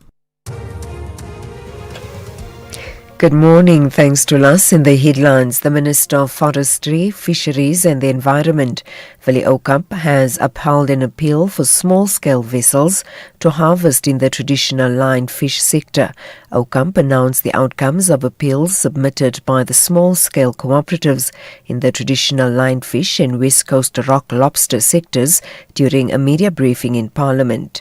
Section 7 of the Value Added Tax Act that allows the Minister of Finance to change the VAT rate has been ruled unconstitutional and invalid in the Western Cape High Court, and the US House of Representatives has rejected an effort to stop President Donald Trump's air war on Iran. I'll have details on these and other stories at 8. SAFM, guiding you through the rush hour traffic. Very good morning. Drying in parts of Gauteng, but still very wet in others. Wet particularly in the south, and there's a lot of traffic this morning. For example, if you're trying to get from Protea Glen, Lenasia, on the highways up through towards sort of Four Ways, Stunning Hill, Midrand, you normally do that N12, N1. It's just really full of traffic this morning. The queues start around Lenasia on the N12 up to Eldos, up to the Golden Highway, and then from the Golden Highway on the N1 through Dipcliff and all the way up to about Gordon Road, that run passing Soweto and up through Maritzburg, absolutely full, and then it's pretty standstill between Bayers Nordia and the Winnie Mandela off-ramp on that northbound side. So a lot of traffic there. There's also some queues coming southbound to Winnie Mandela as well. That normally points to problems coming off the highway with traffic lights if the N1 is so badly backed up both ways. We'll have a look at that. The Mike 1, really bad as well. Queues, no gaps really between Boysons and Santon. Yeah, all the way through to Grayston Drive this morning. It's just chocked all the way. Crash on the M1 south at Olifantsfontein, still pushing a heavy queue back into Brockfontein interchange territory, and traffic lights are still off at Solomon Mishlangu and Delphi, so that big queue out of the Pretoria East area along Solomon Mishlangu again just being hampered by the traffic lights there. At Durban's N2 North, a breakdown before Gateway in the roadworks, pretty heavy backlogs from Queen Nutty Drive up through Komarshu Highway towards that one. Going way to Pietermaritzburg, a breakdown after Ashburton. Still, we've got that double lane section south of Ashburton. It gets a bit wild with 4 lanes or something, but Ashburton Market Road still just 2, so you've got a breakdown, 1 lane open, and that's heavy going into Pietermaritzburg. Cape Town this morning, R300 from Kales River up towards the M1 at Brackenfell, very slow, and also pretty heavy backlogs coming out of Durbanville this morning on that back road. There's a lot of mist, maybe even fog on Tygerberg Road down towards Hillcrest, so it's very, very sluggish. Rob Byrne, SAFM Traffic. This is SAFM Sport with Zai Khan. Hey Zai, good morning. Let's talk Nedbank Cup action. And Sekhukhune United are chasing a place in the last 4, are they? Yes, Thulas, Sekhukhune, Thulas, these cup games don't care about league status, so everyone's hoping to cash in on a spot there. And that's the thing about the Nedbank Cup. Nothing and no one is safe at the moment. But we've got the coach of Sekhukhune, Eric Tinkler. He's got a lot of problems with the team. They're managing fatigue. They're getting ready ahead of their quarterfinal clash with Motsepe Foundation Championship leaders Milford FC. Babina Noko hosts the lower division side at the Peter Mokaba Stadium, hoping their earlier victories over Highbury and Amatux have prepared them well for the challenge. Obviously, Milford have done quite well this season. They're top of the log at the moment. We just got back today from a very difficult fixture against Durban City. And the game is on Saturday, so there's actually very, very little time for our preparation. We travelled back this morning. We got back here around about 12:30, and then tomorrow morning we got a bus to Polokwane. So training, nothing. So it's going to be all about recovery, and then obviously face them, because the game is obviously less than 72 hours later, which is not going to be an easy task for us. So it's all about rest right now, and obviously we want to see ourselves moving into the next round. That's the Sekhukhune United coach Eric Tink. On the morning brief. Let's go to the FIFA World Cup 2026, set to take center stage from the 11th of June to the 19th of July 2026. The tournament will be broadcast live on SABC3, SABC Plus, and SABC radio stations, bringing viewers comprehensive coverage of the world's football spectacle. Let's go to rugby. The Springbok hooker Malcolm Marx and Springbok women's star Nadine Roos walked away with top honours at the 2020 Rugby Awards. Marx claimed his second SA Rugby Player of the Year award for another dominant season in green and gold, while Roos was named Women's Player of the Year and also picked up the Women's Sevens Player of the Year prize. Springboks were named Team of the Year, with Rassie Erasmus taking home the Coach of the Year award. Golf news. South African golfer and member of the Southern Guards GC Dern Burmester has welcomed the weight that comes with leading the team at Live Hong Kong. Look, it's a team sport now, and that's probably the positive part about it. Me having a great day. I know all of those guys, when I see them in a little bit, are going to congratulate me, and we'll probably talk a little bit of golf and a little bit of shop. But there's also the other side of that coin where if they ask for my help, I'll get there and I'll give it to them. We're very close. We're basically four brothers. And that's a special bond that we have and we share and we're able to deal with. It's not singular anymore. And, because of that fact, I know that the rest of the team didn't do great today, but they'll be pushing because they've seen me do well. They want to help us, get to the top and get a victory. We're not out of it. So for that reason, I'm pretty sure the boys are probably practicing right now. And finally, tennis. Novak Djokovic says his run to the Australian Open final proved both to himself and his rivals that he remains a major contender as he prepares to return to action at Indian Wells. And that's your sport on the morning brief. We'll volley back at the top of the hour. I'm Sai Khan. The Business Update on SAFM. And for that, we turn to Ndawling Lechela. I almost said advocate.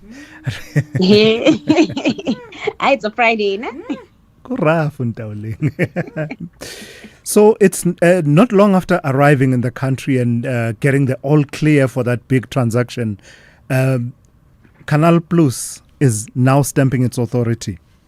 Yeah, that's right. And we see MultiChoice pulling the plug on its streaming platform Showmax as the group moves to rein in losses and refocus its strategy under new majority owner Canal Plus. Now, the service, which launched in 2015, has required significant investment as the group tried to compete with global streaming heavyweights such as Netflix. Now, MultiChoice has spent billions on the platform, but mounting operating losses have made the model difficult to sustain. I mean, even Netflix, I think Netflix launched in 2007 and it took it almost over a decade for it to actually be profitable. So, yeah, I don't know about this decision, but then again, MultiChoice's balance sheet is not looking good. Now, the decision forms part of a broader push to tighten financial discipline and streamline operations following Canal Plus's takeover of the African pay TV giant. Instead of running multiple services, the group is exploring the creation of a single super app that would combine its streaming offerings on one platform. Now, despite the shutdown, the company says the transition will not result in job losses as it reshapes its digital strategy. Yeah, just on that, we'll have a conversation with Leslie Adams, who is sales director at Reach Africa, but also a leading connected TV and streaming specialist, just about the broader implications for the streaming economy. Tell me about VW Polo drivers. Legendary Polo drivers. Polo drivers, VW wants them to drive their Polos back to the showroom. Back to the showroom, back to the dealership. VW Africa facing another product recall after the National Consumer Commission flagged a potential defect affecting one of the country's most popular vehicles. Now, the recall impacts close to 26,000 Polo Vivo units sold between February 2025 and February 2026. According to the regulator, the rivet height of the handbrake lever in the affected vehicles may fall outside required specifications, which could prevent the handbrake from engaging properly or cause it to disengage in rare cases. While inspections and repairs will be carried out at no cost to customers, the development adds to a growing list of recalls for the manufacturer. I mean, last year, the company also recalled Polo sedan and Golf 8 models due to seat belt related defects. The NCC says it will monitor the recall process to ensure compliance as automakers face increasing scrutiny around product safety and consumer protection. Oh, Bandla, about driver Bama Polo.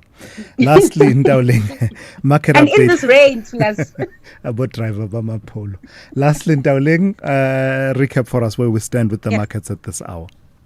Starting in Asia, trade is mixed as investors remain concerned about the economic impact of the expanding conflict in the Middle East. Strength, however, coming through among energy stocks, which helped limit the downside for the broader markets.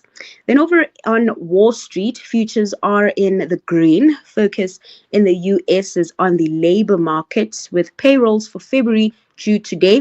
And this will give investors and policymakers insight on whether the job market is stabilizing.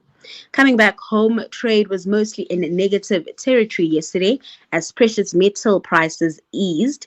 The all share closed 0.78% lower. Looking at currencies, the rand losing momentum this morning at a 2-year low against the dollar. It's trading at 16.62. To the pound, it's at 22.21 and 19.30 to the euro. Lastly, in oil markets, crude on the back foot, but still relatively high, trading at the $80 a barrel mark. All right, Ndauling, thank you for that. We'll touch base with you once again just after 8:30. Thulasizwe Simelane is streaming live now on Facebook, YouTube, and X at SAFM Radio. This February, love staying informed. As your day winds down and the evening begins, Primetime News moves to a new home. Weekdays at 6 p.m. The stories that matter, the context you trust, the news that connects you to South Africa and the world. Because loving what you watch also means trusting what you hear. Primetime News is weeknights at 8 p.m. only on S3. Open up. S3. All Scholar Transport operators are required to comply with the following mandatory requirements. All required licenses and certificates must be renewed annually for minibus taxis and biannually for buses in accordance with applicable regulations. Overloaded, unroadworthy, or unlicensed vehicles will be impounded without exception. Every vehicle must be equipped with an appropriate and fully stocked first aid kit at all times. Routine safety inspections are compulsory for all vehicles providing Scholar Transport services. Compliance with these requirements is non-negotiable and is enforced to safeguard the lives of learners and all road users. Issued by the National Department of Transport. Big stories of the day. Hashtag the morning brief. 16 minutes to 8. A new private members bill before Parliament could fundamentally change how the state hires the people who keep its institutions running, from cleaners and gardeners to IT technicians and maintenance workers. The insourcing bill, introduced by EFF Treasurer General Umpile Mautwe, seeks to force government departments and public entities to bring many of these functions back inside the state rather than contracting them out to private companies. The proposal is being backed by organized labor, with COSATU arguing that outsourcing has hollowed out public institutions, weakened service delivery, and opened the door to corruption and inflated tenders. But if adopted, the legislation could represent one of the most sweeping shifts in public procurement and employment policy since the dawn of democracy. Let's speak to Umpile Mautwe, MP for the EFF, also its Treasurer General. Good morning to you. Let me start by saying, a minute after I called you out, you were calling us. Thank you for that. Good morning, Thulasizwe. Good morning to the listeners of SAFM. I must apologize.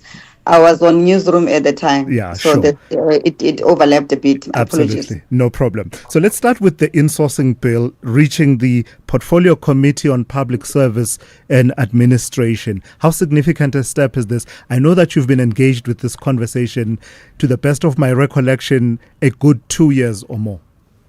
Yeah, no, it's actually been longer. We attempted to introduce this bill back in 2020, and it's been a struggle to get it to where it is for a number of reasons, but also maybe to say, is Parliament agile?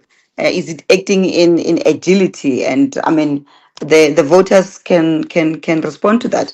But we are quite happy, Thulasizwe, that we are where we are now with this insourcing bill. You just correctly said we want to actually reset the button. Thulasizwe, back in 1987, we saw a white paper being introduced, and that white paper was for privatization and outsourcing of services that are ordinarily being done by government. So over the years, up until where we are now, we've seen an expanded outsourcing going out, a reset button. So every accounting officer, when they're looking for tissue, looking for coffee, looking for cleaning of offices and gardening services, the reset button is, or the default approach is, let's look outside. So we want to bring back those resources back into the state because they are permanent in nature. There will never be a time where a CFO or CEO or any employee, by the way, walks into a workshop or into your office or into a warehouse and finds it's dirty and works in it being dirty. So it means there will permanently be cleaning of the office. It's like it's been permanent. There will permanently be cleaning of or gardening services, IT services, auditing. You know how we fought in Parliament as the EFF that the AG should be the one that audits all municipalities, because municipalities were also outsourcing those auditing services.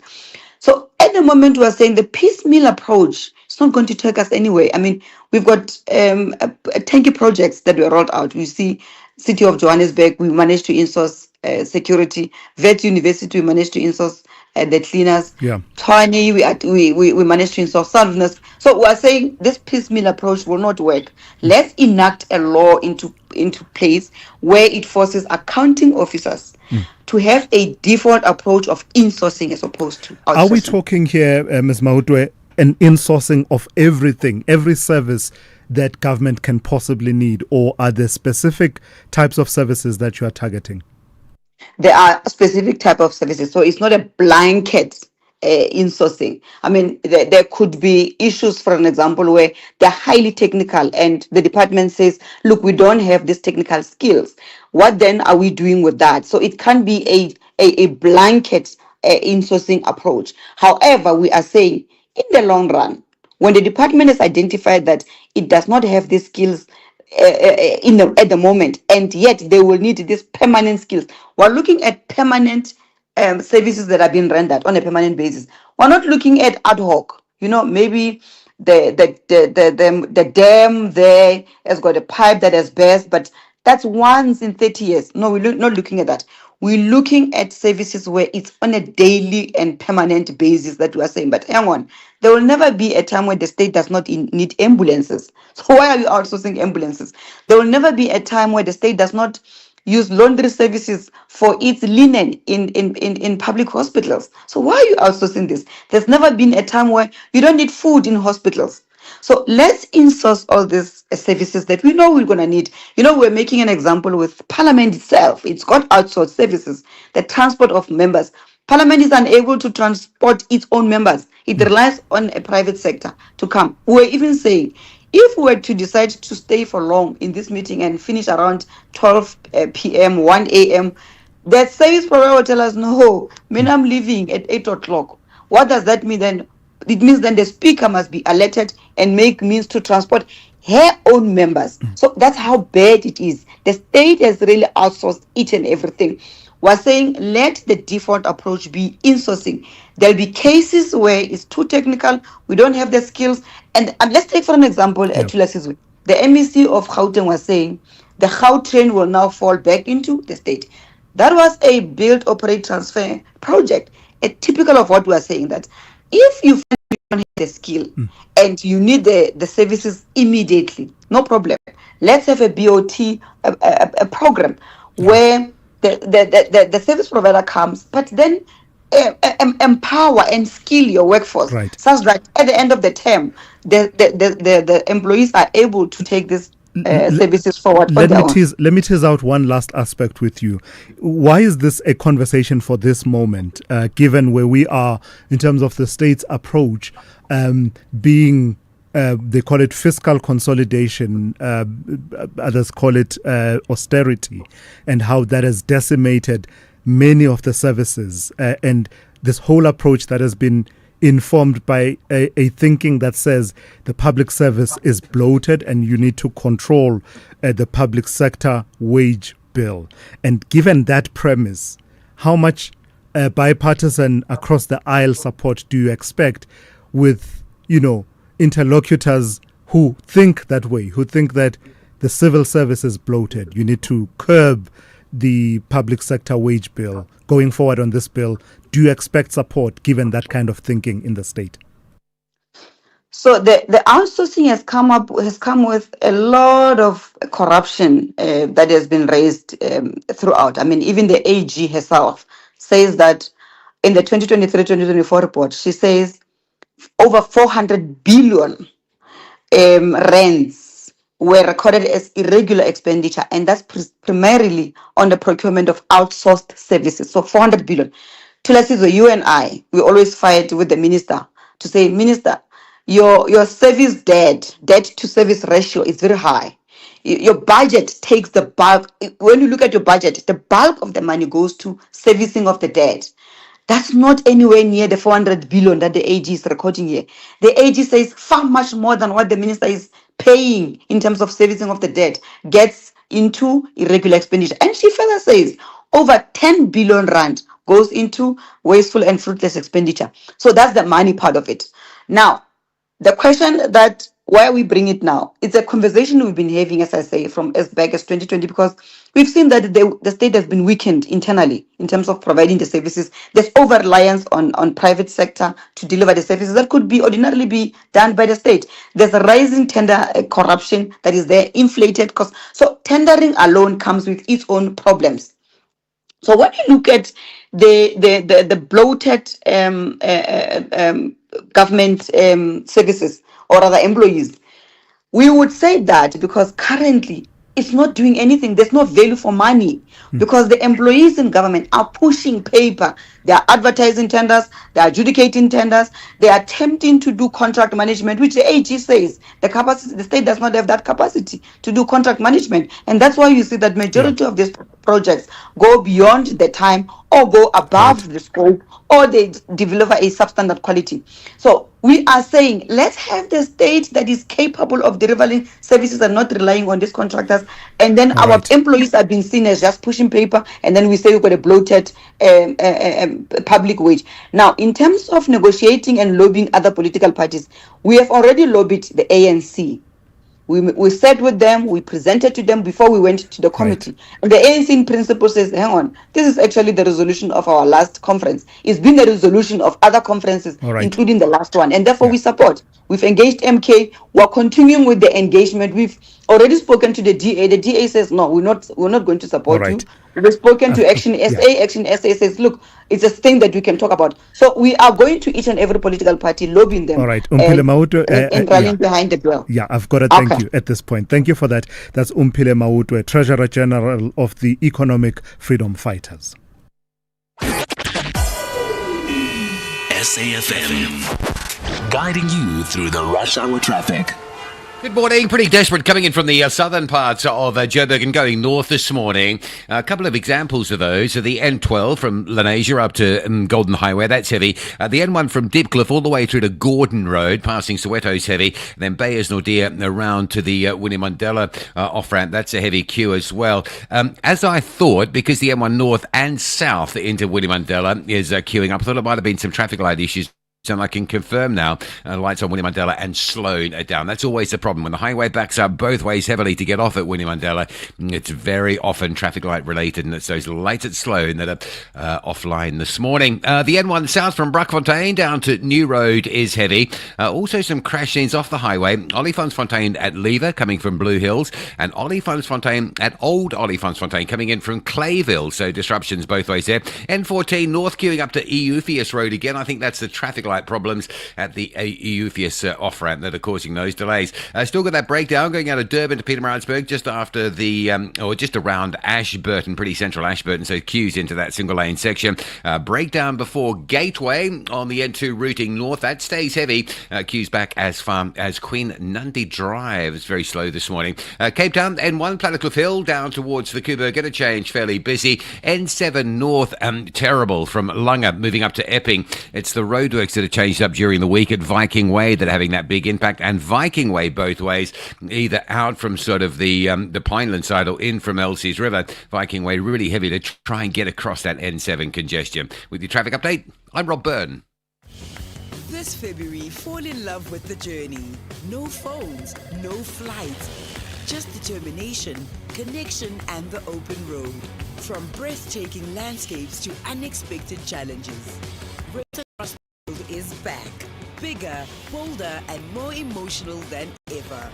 Because sometimes the best way to find yourself is to travel together. Race Across the World Season 4, Thursdays at 6 p.m. only on S3. Open up. S3. The pain of losing a loved one is never easy. At Clientele, we understand that burying loved ones with dignity truly matters. Our funeral plans pay out cash within just 24 hours, and you receive 200 Rand airtime when you claim. Plus, we cover up to 13 people on one plan. SMS SAFM to 48031. That's 48031. Clientele Life is an authorized FSP and licensed life insurer. T's and C's online. Standard rates apply. Exciting news, South Africa. SABC TV Licenses has partnered with Capitec to make paying your TV license simple, affordable, and accessible. If you're a Capitec client, sign in to the app and click on Transact. Next, select Pay Bills, then click Pay At and enter your reference number to complete your payment. It's as easy as that. You'll receive instant SMS confirmation. Now you can keep your stories alive and your screens shining bright. TV Licenses. Pay yours. Make a difference. Call Thulasizwe now, 086 000 2032. All right, quick reaction to our conversation with Umphile Mautwe about the private members bill that the EFF has introduced in Parliament about insourcing.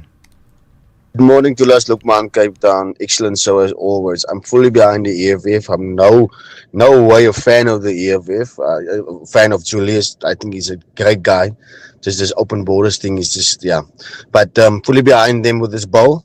It must happen. But I think also then once we get this bill passed and insourcing happening, then the management, there should be consequence management for workers as well who's not doing their job, and there should be accountability. Red overalls and pink socks. Thank you. Bye. All right, thank you for that. I didn't catch that point about red overalls and pink socks. Oh, okay, I get you. Thank you for that. Quite an interesting take there on that bill, private members bill, introduced by Umphile Mautwe. By the way, if I'm not mistaken, and you'll correct me if you know better, it's very hard for a private members bill to go a significant distance because usually, certainly in the past, terms of Parliament where there was a clear majority, and if it was coming from the opposition and the governing party didn't like it, it usually didn't go far. So this one is now at the stage of the Portfolio Committee on Public Service and Administration. Let's see if it enjoys wider support as and when the crunch time of whether to continue to support it comes.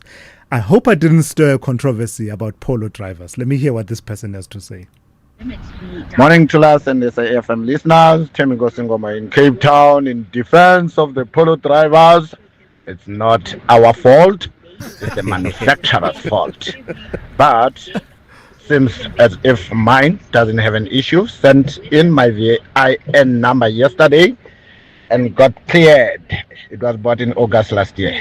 A good day and a good weekend to you, Chilas. Bye. You too, man. Thank you. We appreciate that. And that's responsible, isn't it? Just immediately upon hearing about a recall, use your VIN number to check whether your vehicle is one of those that are affected. Great. Thank you for sharing that. I wish you had shared, actually, maybe you can send us a message on the WhatsApp line about how others can actually do the same thing that you have done. 8 a.m. and Musa on standby with the latest news. Outsurance Essential is made for older cars. Claims are paid in cash within 5 working days, and you choose your own panel beater. SMS CAR to 43185. That's CAR to 43185.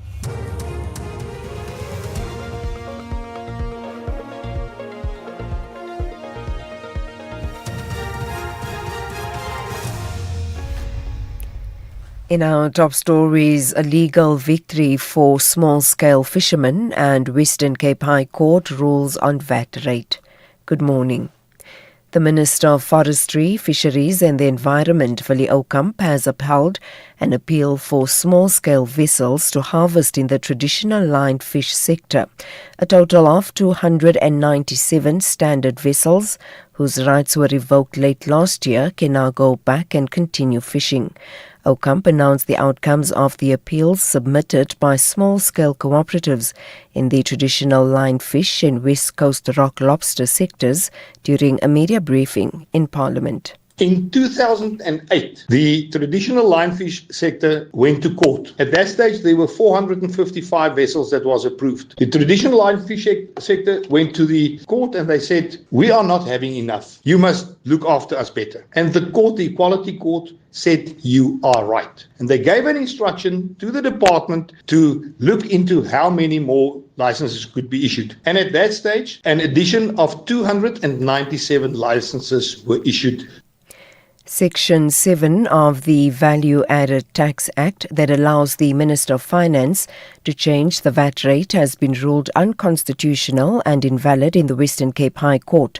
The DA brought the application last year after a dispute over a proposed 1% VAT increase announced by the Finance Minister Enoch Godongwana in his 2025 budget speech, which was later withdrawn. The court found that it takes 12 months before Parliament can either confirm or reject new VAT rate adjustments proposed by the Minister. The court was particularly concerned that if Parliament decides after 12 months not to confirm the changes, taxpayers will not be reimbursed. The High Court has asked the Constitutional Court to have the final say in order for the ruling to stand. The High Court maintains it does not oppose delegating legislative authority to the executive, but its primary concern is the VAT time lag of 12 months. The Nkabinde inquiry will today continue with its cross-examination of former IPID investigator, Inspector Shamila Williams. Williams, who completed a testimony, was part of the team that probed the 2008 killings of senior police officers and members of the taxi associations that were allegedly carried out by members of the Katamana unit in KwaZulu-Natal. The inquiry is probing the fitness of suspended South Gauteng prosecution's head, Andrew Chauke, to hold office.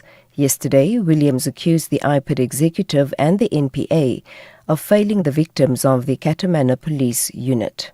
When I perused the ICD investigation diary, I was struck by the prematurity of the ICD investigator's conclusion that the police action was justified and the fact that no proper investigation had been conducted. The hastiness of the investigation also struck me because by that stage I knew that Mr. Nobo was aware of serious allegations that the KTA killings, including the killing of Mr. Buthelezi by Katamana SBC, were connected, despite Mr. Nobo did not allocate these cases to a single investigator who could investigate all of the KTA killings together. President Cyril Ramaphosa has left for the USA, where he will be attending the home-going celebration of life for the late civil rights icon Reverend Jesse Jackson in Chicago tomorrow. Ramaphosa is expected to speak at the event at the request of the Jackson family. The funeral is tomorrow, while a more public ceremony will be held in Chicago today. Showan Bryce Peace reports from New York. Former First Families, the Bidens, Obamas and Clintons are expected at the Friday event at the House of Hope, a 10,000-seat arena in Chicago. Jackson passed away last month at the age of 84 after battling a neurological disorder that affected his speech and mobility in addition to a long-standing Parkinson's diagnosis. Performances are expected from singer and actress Jennifer Hudson, in addition to gospel greats Pastor Marvin and B.B. Winans. Remarks are expected from the Governor of Illinois, J.B. Pritzker, and Chicago Mayor Brandon Johnson. Ramaphosa earlier praised Jackson as a global moral authority who devoted himself to the cause of justice as a human endeavor without borders. Sherwin Brycepeace, SABC News, New York. And finally, the U.S. House of Representatives has rejected an effort to stop President Donald Trump's air war on Iran. They voted on a resolution aimed at stopping Trump's attacks on Iran and would have required congressional authorization for further attacks. The failure in the House came after the U.S. Senate rejected a similar resolution on Wednesday. The vote was 219 to 212 in the House, where Trump's fellow Republicans control a narrow majority of seats. Recapping the top story, the Minister of Forestry, Fisheries and the Environment, Willie Okamp, has upheld an appeal for small-scale vessels to harvest in the traditional line fish sector. For SAFM News, I am Anne Musa. Theft, accident, and 1 million rand third-party cover for your older car. Outsurance Essential has it all. Get a quote. SMS CAR to 43185. That's CAR to 43185. Proud of your parallel parking skills? Prouder that your car is paid off? Well, with Outsurance Essential car insurance, you could be saving too. 50-year-old Marco pays only 184 Rand a month for his 2008 Opel Corsa utility, and he gets to choose his own panel beater. Get Outsurance Essential car insurance today for unfinanced cars older than 5 years and valued at less than 130,000 Rand. SMS CAR to 43185. That's CAR to 43185. Outsurance, licensed insurer and FSP. T's, C's and information online. Very good morning to you. In your SFM Sports Headlines, soccer, the Orlando Pirates coach Abdusalam Wadu welcomes the tight Betway Premiership title race with Sundowns, and the Professional Fighters League Africa, they signed Jane the Slayer Osigwe for a blockbuster showdown in Pretoria. We'll have the details around 8:30. SAFM, guiding you through the rush hour traffic. Good morning. Still heavy on the run out of Pretoria down through Midrand. There's queues this morning between Brockfontein and the New Road exit. Lights are down on Winnie Mandela and Sloane coming out of Four Ways into Bryanston. Big delays. N1 south from Rivonia, N1 north from Randburg to get off the highway. Winnie Mandela, it's all choked up. Crash scenes on the Mike 1 north before Grayston. Heavy this morning from Ormonde. Mike 1 south near Athol Oaklands. Heavy from Sandton through that Melrose area. Also crash on the N12 out through Giloolis towards the airport split. Behind that, the N3 is backed up heavily coming through Germiston, and there's a lot of traffic on the N1 between Dibcliff and Gordon Road. That run passing Soweto very heavy today. Durban still with the breakdown on the N2 north before Umhlanga. Big queues from Komarshu Highway side. Breakdown at Ashburton on your way to Pietermaritzburg, still very slow from Linfield Park. And Cape Town, the M5 under a bit of pressure coming through from Kenilworth Ottery all the way up towards the N2. The M3 from Wynberg Hill to Hospital Bend, very slow. And if you're on the M1 out of town, bit of congestion out towards the Okavango Road exit. With your traffic update, I'm Rob Byrne.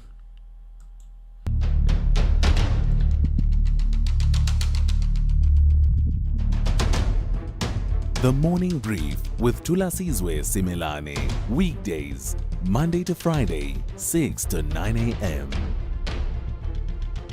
The Morning Brief with Thulasizwe Simelane. Weekdays, Monday to Friday, 6 to 9 a.m. 9 minutes after 8, welcome to the third hour of the morning brief on this Friday. It's great to be in your company. As I always do, I always look forward to this point, right? Because some of you, I don't know how you do it, so early in the morning, and you are able to structure your thoughts very well, write it out nicely in an essay type. What am I talking about? Ronnie in Durban is one of those people. It starts with a heading that says preamble and summary. No 6 already. Ronnie is there. Preamble and summary. And then says, in light of the President's remarks on the turnaround of eThekwini and your discussion with Mike, it is important to highlight the following key concerns that remain unaddressed. 1. Ratepayers associations are excluded from participation in the work streams. 2. Accountability is unclear as work stream heads appear to act as both players and referees. 3. Reported revenue increases are driven by skewed billing practices. 4. Ratepayers are funding duplicate salaries for workstream support teams and existing staff. And 5, no clear consequence management framework exists for staff or management failing to perform their duties. And that is from Ronnie out in Durban. See, I told you that is well argued and reasoned out so early in the morning, and we appreciate that. And then someone else says, morning to us. I have to say it's painful to listen to Mike Mabuyakulu busy spreading untruthful statements about eThekwini. I live there and it's bad. DK there. Thulas is it's embarrassing, and the filth across the city is the order of the day, and potholes as well. So he should desist from lying on national radio. Thanks. That's from Vugani eThekwini. Vugani, thank you for that. And that's part of the question that I was asking, to say, I get all the big changes in terms of the approaches of doing things, business confidence, the tourist numbers, but what about the day-to-day lived realities? And Vugani says the progress being reported is not borne out by what is actually happening on the ground. Boitumelo in Durban wants to reflect on the conversation we had with Paseka Letsatsi about the paydays for SASSA beneficiaries. And Boitumelo says, of all the stakeholders that Paseka talks about, none are the recipients of this service. Why not listen to what the older persons want and work around their preference? The 8th is too far. People have debit orders, and this is really disadvantaging the elderly. And that is from Boitumelo out in Durban. And I think something else that is related to that, Terence in Cape Town. Initially, Terence, I didn't get your point. Then I had to think long and hard at this time of the day and actually got what you are saying. Terence says, it is possible to withhold SASSA payments and keep it in your personal account to gain some interest for a few days before releasing it to the likely rightful recipients. What that SASSA guy said could be possible, but hey, with the corruption that we have become so much aware of, nobody can say, good show. Thanks, says Terence. Terence, I get what you are saying, that while the explanation being given by Paseka is likely, possibly the explanation that says there are public holidays and therefore the delay will happen. Terence posits that actually the other possibility could be someone is holding on here and then hoping to reap a reward from the interest, seeing that we're talking large sums of money. Who can blame people for being cynical, given what we've seen in the last few years? Let me read 2 more.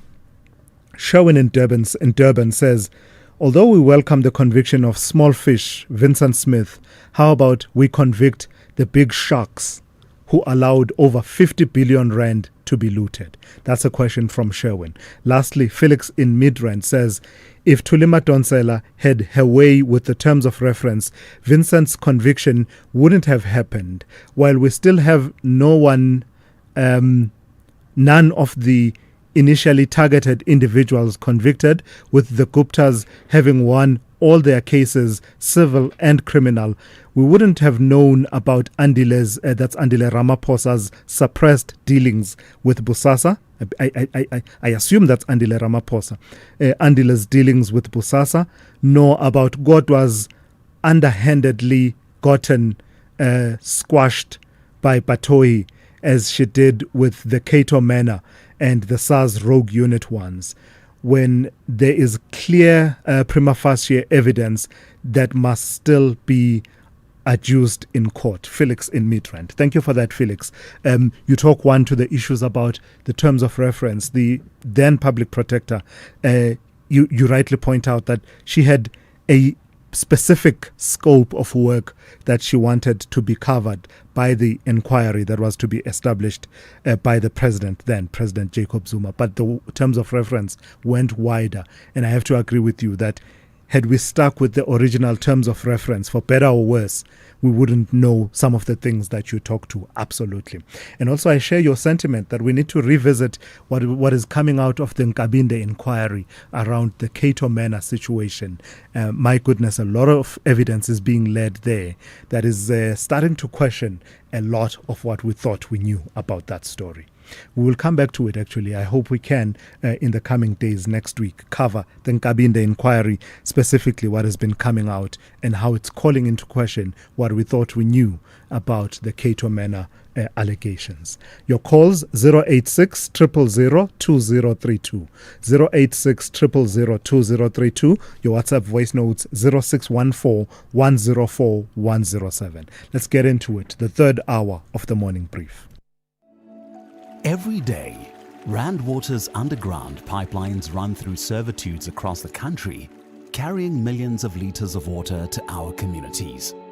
But when people build too close, it's called encroachment, and it's very dangerous. If a pipeline bursts, it can flood homes, destroy property, and in many cases, people lose their lives.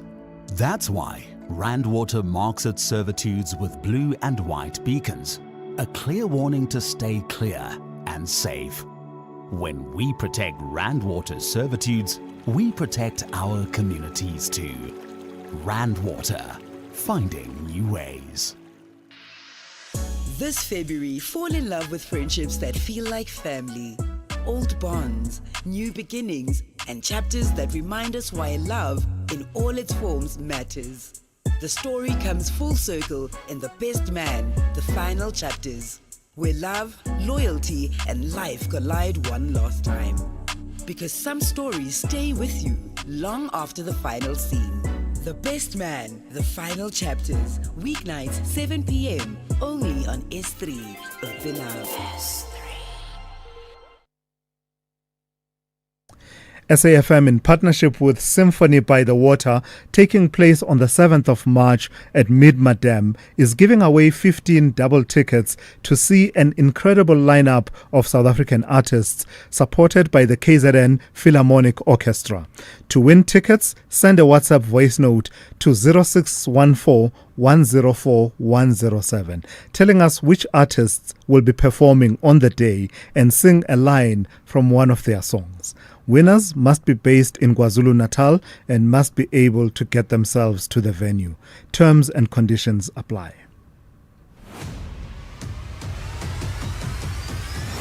Thulasizwe Simelane is streaming live now on Facebook, YouTube, and X at SAFM Radio. Yeah, I'm just going to say it. I've been holding back this live read about Symphony by the Water and the conditions that apply, right? Firstly, you have to name the artists, one of the artists. That's fine. That's not a problem. Which artists will be performing? Then sing a line from their songs.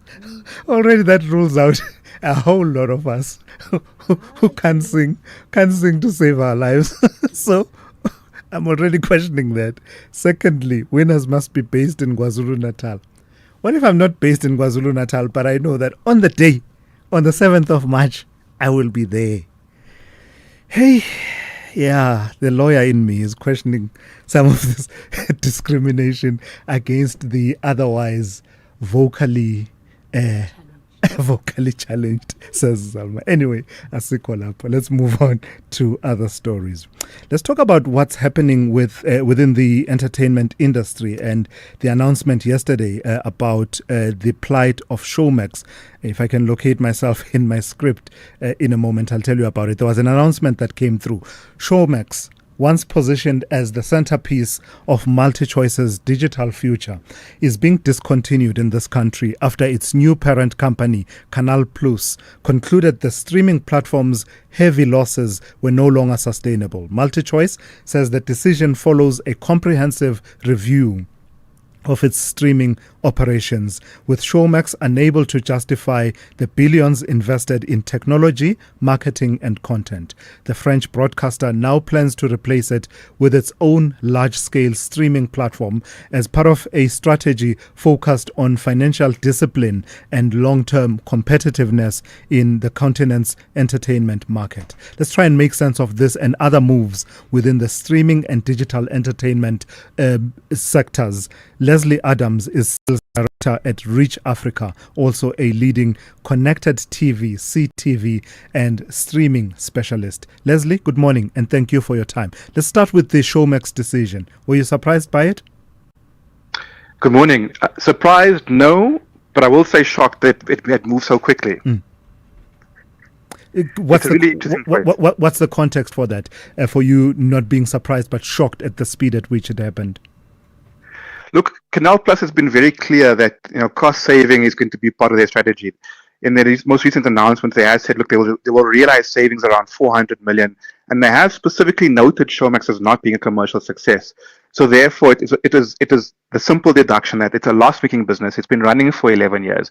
In fact, it was relaunched just 2 years ago, and it has struggled to reach profitability or even just the black. So at this stage, I think it's quite an interesting thing because we've always questioned from a market perspective, is Showmax competing not with Netflix, but rather with DSTV? Are they cannibalizing their own market? Should they not be focusing on one side? Ultimately, it's a single content library with 2 distribution points. And this is more of a consolidation more than anything else. Sure. So that model that led you as specialists in the industry to question whether it was competing with Netflix or its sister company being DSTV or parent company, is that what accounts for the losses that we were seeing over the last while, ballooning from 2.6 billion rand to 4.9 billion rand in the 2025 financial year? Or was it simply an issue of subscriber base not growing as fast as it should have? So I think it's a multifaceted answer. The streaming business on the African continent is extremely challenging. And if we have to be blunt, no single streaming service on the African continent, including the global players, has been profitable on the continent itself. Globally, only Netflix is the profitable streaming service at this stage, and they only reached profitability about 2 years ago. So it's a challenging business. It's capital intensive. It's massively expensive to acquire the content, create the content, license the content, and then distribute the content while marketing to invest to acquire users and keep those users engaged. About 2 or 3 years ago, Netflix in fact announced that they were the largest streaming service on the continent, but even at that point were not profitable. So it's a mixture of things. The African market doesn't necessarily work with a pure SVOD pay to watch environment. They need something more layered and multiple streams of income to actually drive revenues to the point where it actually makes business sense. And when you look at that, DSTV Stream already has that sort of business nature where there is a pay for play, but also an advertising nature that drives an additional revenue line, which possibly makes more sense from an African market perspective when going forward. However, it has to be said, the quality work done around Showmax unfortunately battled because they specifically are active in 44 countries on the continent, the most challenging market to run a streaming business. So it's interesting what you say about the difficulty of the streaming market, right, and profitability in that market. What drives that? In a situation where we say there's almost been an evolution in how humanity engages with entertainment and content, in that we are creatures of preference. We want to watch what we want to watch when we want to watch it, be able to pause and come back to it a bit later, as opposed to traditional linear television. So why is this market difficult to make a profit from? So I mean, there's a number of things, and I think you're absolutely right. We are in the age of curation, where our content is designed by ourselves and not dictated to us by a content provider. So the move away from linear absolutely makes sense. However, we do see that the most valuable licensing spots still reside in linear, with live news and live sport still being sort of the big draw cards in terms of eyeballs. From a streaming perspective, I will say this: streaming has been kept artificially low cost for a long, long time. And if you look at Showmax specifically, they've not had a price increase since inception. This is 11 years, right? They've introduced more higher tiers, yes, but their core base has remained around that 99 Rand space. If you look at other markets, if you look at other streamers, they've had multiple price increases over that period in time, and are still undercosting their subscriber cost. And it's still being subsidized by sort of investment money. The real paradigm is that, about 5 years ago, the streaming business was grow at all costs. It was first acquire the user, first acquire the growth, first prove scale, and then later on, eventually you can raise the average revenue per user to a point where you can talk about profitability. That tide has changed, and now we're in a space where people are talking about sustainability, we're talking about profitability, we're talking about running long, sustainable businesses. And unfortunately, Showmax has not yet reached that point. And in fact, many streamers globally have not reached that point. It's not unique to Showmax. And in fact, it's actually a global norm, and many streaming companies are running at a loss. The challenge right now is when you need to look at being fiscally responsible on how you allocate your funds, and running a broadcast business, and running a streaming business, and acquiring licensing, you have some hard decisions. And unfortunately, in this case, it appears Canal Plus has made a call quite early on. So lastly then, given the global context, African context that you paint, how is the South African streaming market, in your view, going to be shaped by the other undercurrents playing themselves out? Your Paramount, Skydance, Netflix, that battle that occurred, that played out just recently, and other factors that perhaps, non-industry watchers like myself may not necessarily be watching? Look, the Warner Brothers acquisition is going to be a long, drawn-out process, which will probably take most of this year. But it will see, again, another strong competitor enter the global market and compete directly against the likes of the Netflix titan. But in terms of the trends we see impacting the local African market more specifically, is that we've already tried the subscriber paid for watch trend. It doesn't work in our markets. What will work in our markets is a hybrid market, and we'll see more a rise of advertising in the space, multiple sort of cost options, tiering options, and mind you, Canal Plus has alluded to the fact that they will probably introduce their own super app, giving us those kind of options that we've actually, as consumers, been asking for. So it will be an exciting time ahead, because I think innovation, both in how we package the product and how we deliver the product, and how we find access for different markets, will be quite an interesting one to watch unfold. Canal Plus is particularly in a challenging spot because the broadcast business is challenged, as well as the streaming business is challenged, because they are linked quite closely. So how we see this unfolding in the next few months, at least in the short term, will be quite an interesting one to watch unfold. All right, Leslie, thank you for your insights. That's Leslie Adams, Sales Director at Reach Africa, a leading connected TV, CTV, and streaming specialist. This February, love staying informed. As your day winds down and the evening begins, Primetime News moves to a new home. Weekdays at 6 p.m. The stories that matter, the context you trust, the news that connects you to South Africa and the world. Because loving what you watch also means trusting what you hear. Primetime News airs weeknights at 8 p.m. only on S3. Open up. S3. What's up?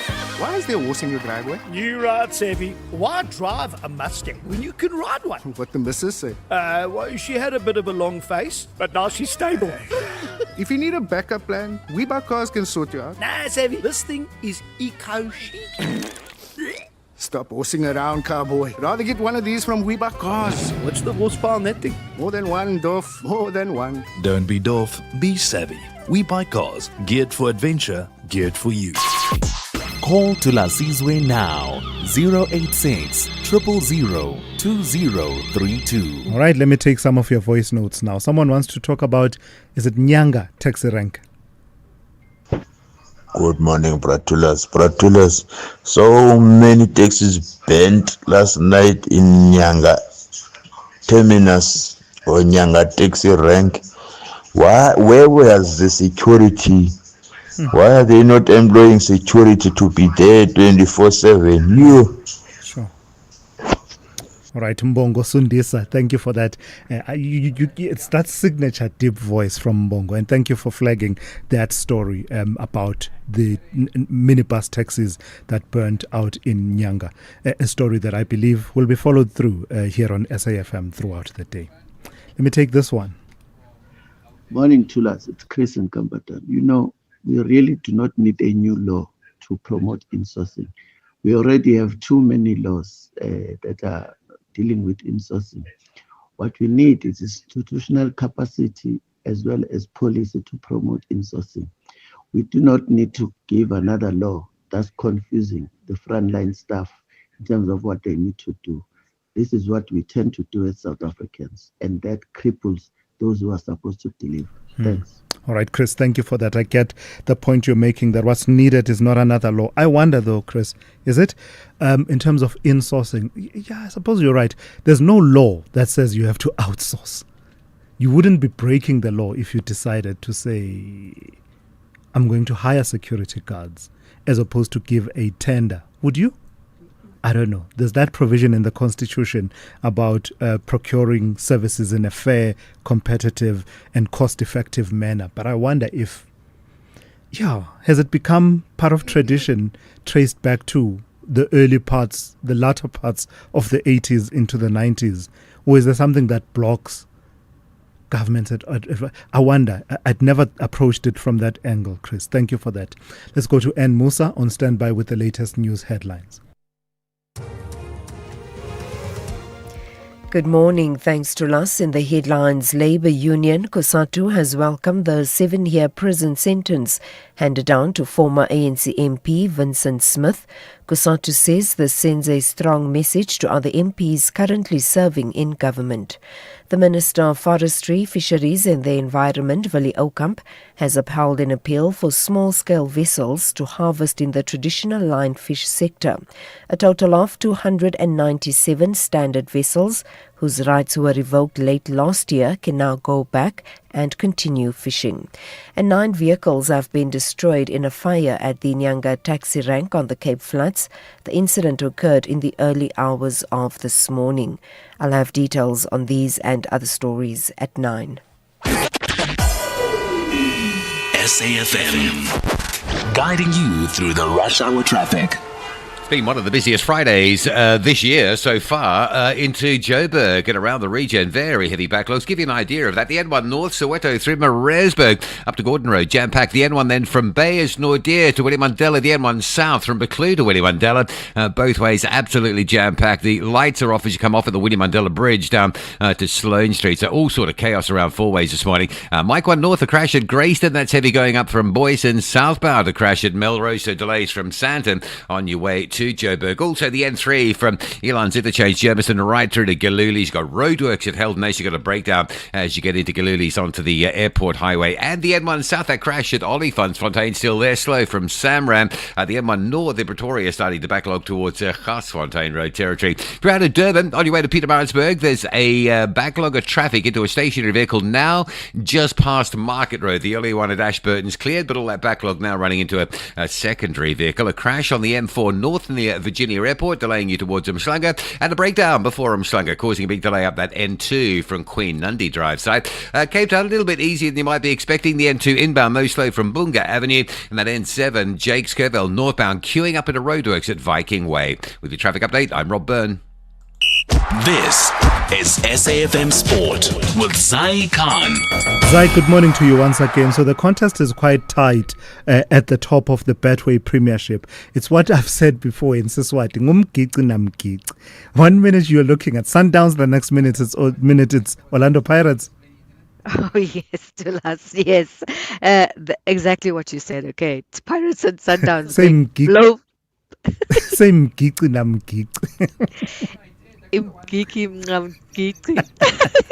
That's what it is. That's what it is. Yeah. All right, Tulas, thank you for that. I mean, that's bloody beautiful. But let me tell you what's beautiful as well is this beautiful game is hotting up. The Pirates coach, Abdusalam Wadu, believing the tight Betway Premiership title race with the defending champion Sundowns is exactly what South African football needs. Pirates currently top the standings on goal difference with 44 points after 19 matches, level with Sundowns. Wadu says the neck-and-neck battle is creating excitement for supporters, adding that the competitive title race keeps us engaged until the final stretch of the season. Now, the Sekhukhune United coach Eric Tinkler believes his side is showing clear signs of progress in the Betway Premiership. Babina Noko have been more competitive in the league campaign, and Tinkler says the team is continuing to grow in confidence and look to climb the standings. I don't think there are guarantees in life. You know, yeah, you can say that we PSL clubs and we're doing quite well in the PSL league standings, but that doesn't guarantee you're going to go through to the next round. Like I said, you've got to go out there, you've got to be brave enough to play at a high level. Don't become complacent, don't drop your level. And if you do all of those things, then you should come through the tie and move on. But if you don't do those things, if mentally you're not ready for that challenge, then it's going to be difficult. And you could possibly find yourself being part of the competition. And we've seen it happen before. You know, it won't be the first time. That's the Sekhukhune United coach Eric Tinkler on the morning brief. In the meantime, the FIFA World Cup 2026 is set to take centre stage from the 11th of June to the 19th of July 2026. The tournament will be broadcast live on SABC3, SABC Plus and SABC radio stations. Now, South African golfer Dean Burmester says consistency will be key as he leads the charge for the Stinger GC team at the latest Live Golf event in Hong Kong. Burmester has been one of the standout performers for the all South African side and believes maintaining steady performances will be crucial as they push for strong results on the Live circuit. Yeah, I am proud. I mean, obviously, I had a great start last week in the South African Open, and then actually tested my driver when I got here on Tuesday, and I had a dent in it. So it makes sense why I wasn't hitting any fairways last week. So I got a new driver head and got that tested, and it's all good. And, you know, today I drove it great. So you know, to be able to kind of, I don't know, put in consistent performances, not only for myself, but for the team is important to me. It was a big goal of mine at the start of the year, and I want to do that throughout the season because I think the great players and the best players in the world do that on, you know, week in, week out. You look at a guy like John Rahm and how consistent he is. I'm not saying I'm going to be up to that standard, but that's what I'm aiming for, and I'm going to do my damn best to get there. And finally, Nigerian fighter Jane the Slayer Osigwe will make her PFL Africa debut. That's on the 10th of April at the Sunbet Arena in Pretoria, where she faces fellow Nigerian and unbeaten strawweight Juliet Ukah in a showcase bout. Osigwe brings a 5-fight winning streak into the contest, while Ukah arrives with a perfect 8-0 record, setting up one of the most intriguing fights on the PFL Africa card. That's your sport. We'll have more with John Gericke. He's back in the cage around 12:30. I'm Zaikan. The Business Update on SAFM. Good morning to you once again in Dowling. Let's start in the financial sector. Tell me about First Rand and what they are saying about geopolitical tensions and the likely impact we are likely to take as South Africans. So the Financial Services Group says the recent energy market shock from the Middle East conflict underscores a new era of global volatility, but the lender remains on track to deliver its financial targets. Speaking alongside the release of its first half results, company CEO Mary Vilakazi said geopolitical tensions, including rising oil prices, may delay interest rate cuts in the country, but are unlikely to derail domestic growth. She emphasized that structural reforms and policy momentum are critical to creating local economic tailwinds in an uncertain global environment. Now, zooming in on the numbers, the firm reported an 11% rise in normalized earnings to a record 23.2 billion rand, with its flagship brand FNB delivering strong profit growth. Broader Africa advances grew 3%, with gains in Lesotho, Zambia, and Eswatini offsetting weaker performances in Namibia and Botswana. Vilakazi highlighted disciplined lending, balance sheet efficiency, and margin management as key differentiators that position First Rand to navigate global shocks while sustaining growth and shareholder returns. Let's talk private education in that sector. We watch it from time to time, and you are reporting on Stadio and Advitech and their expectations for earnings growth. So both counters released trading updates yesterday, and Stadio and Advitech continue to demonstrate the sector's defensive qualities, flagging double-digit earnings growth and steady enrollment growth despite economic headwinds.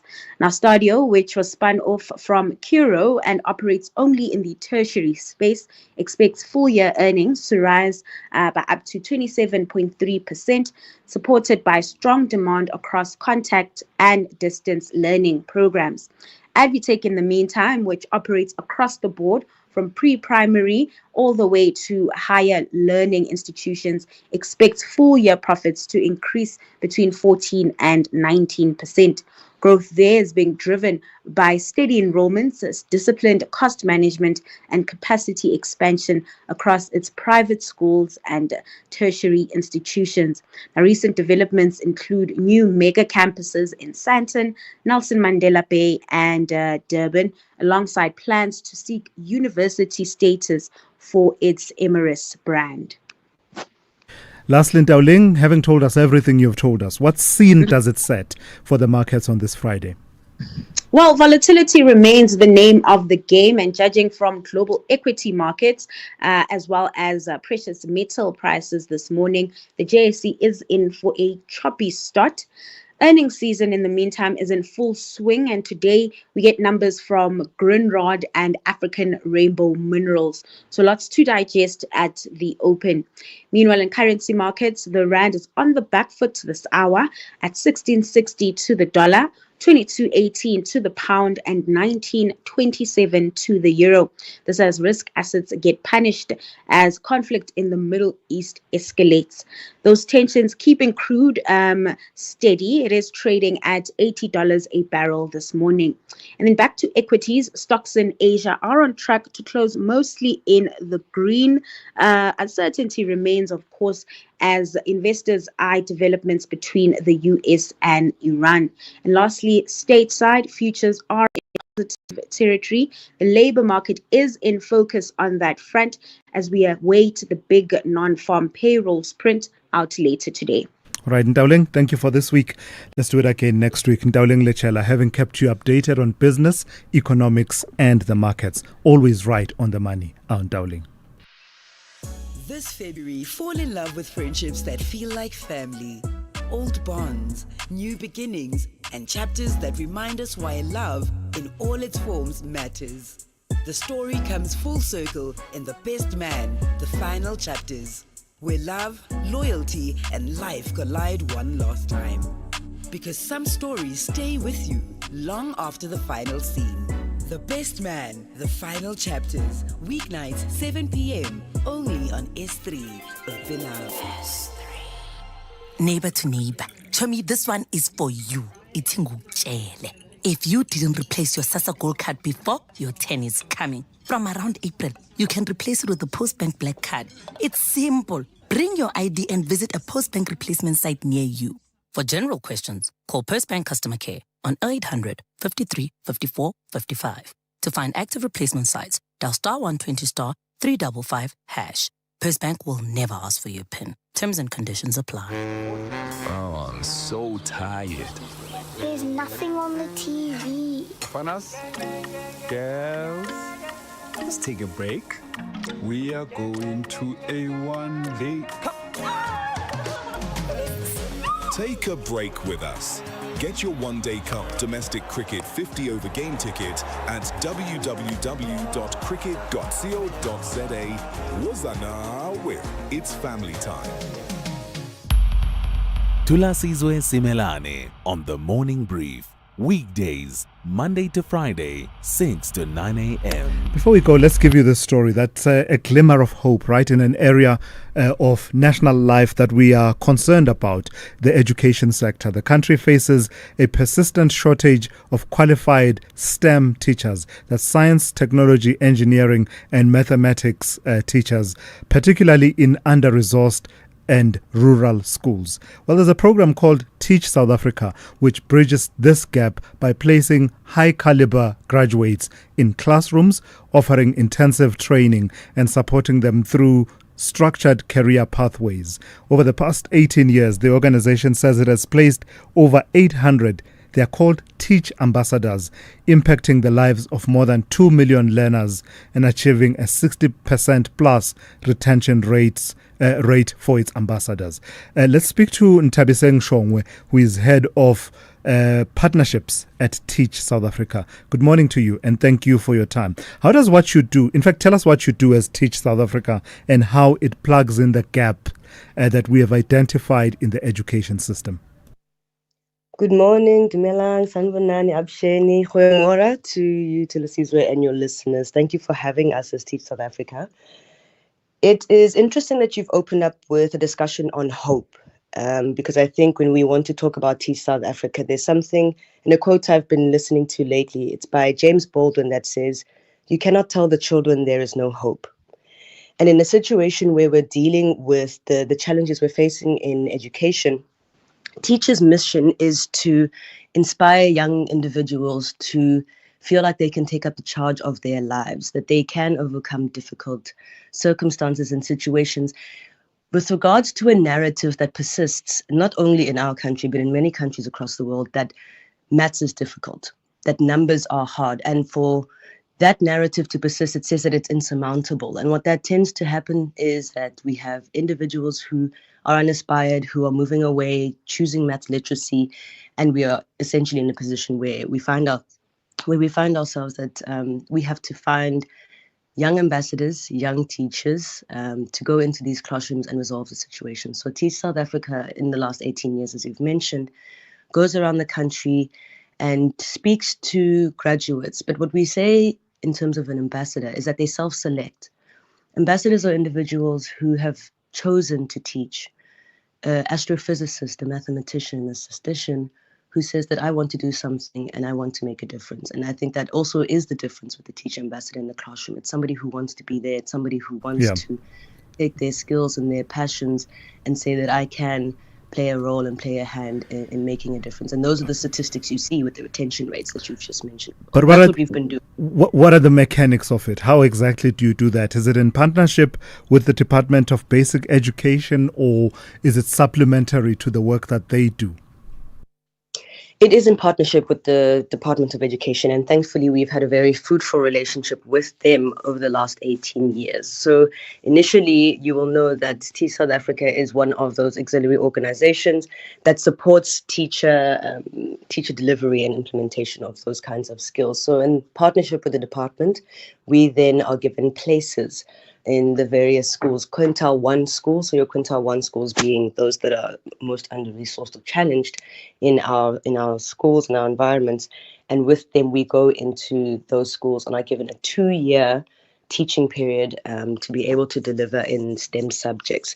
The selection of those ambassadors, however, is quite a rigorous process. It's a 4 to 5 stage application process where we will go to recruitments. There is also an online application process. After that, once they've gone through the online process, an individual who wants to become an ambassador then goes through psychometric testing, which is in partnership with the Department of Labor as well. We then have the technical skills assessment. So not only do you pass and say that I'm a mathematician, but you then have an aptitude test to discuss and ensure that the technical competencies of your degree are going to be suitable for you to be in the classroom. After the technical assessments, they go through a panel stage interview with past alumni, which is what we call them once they've graduated from the 2-year program, as well as experts in leadership development and education.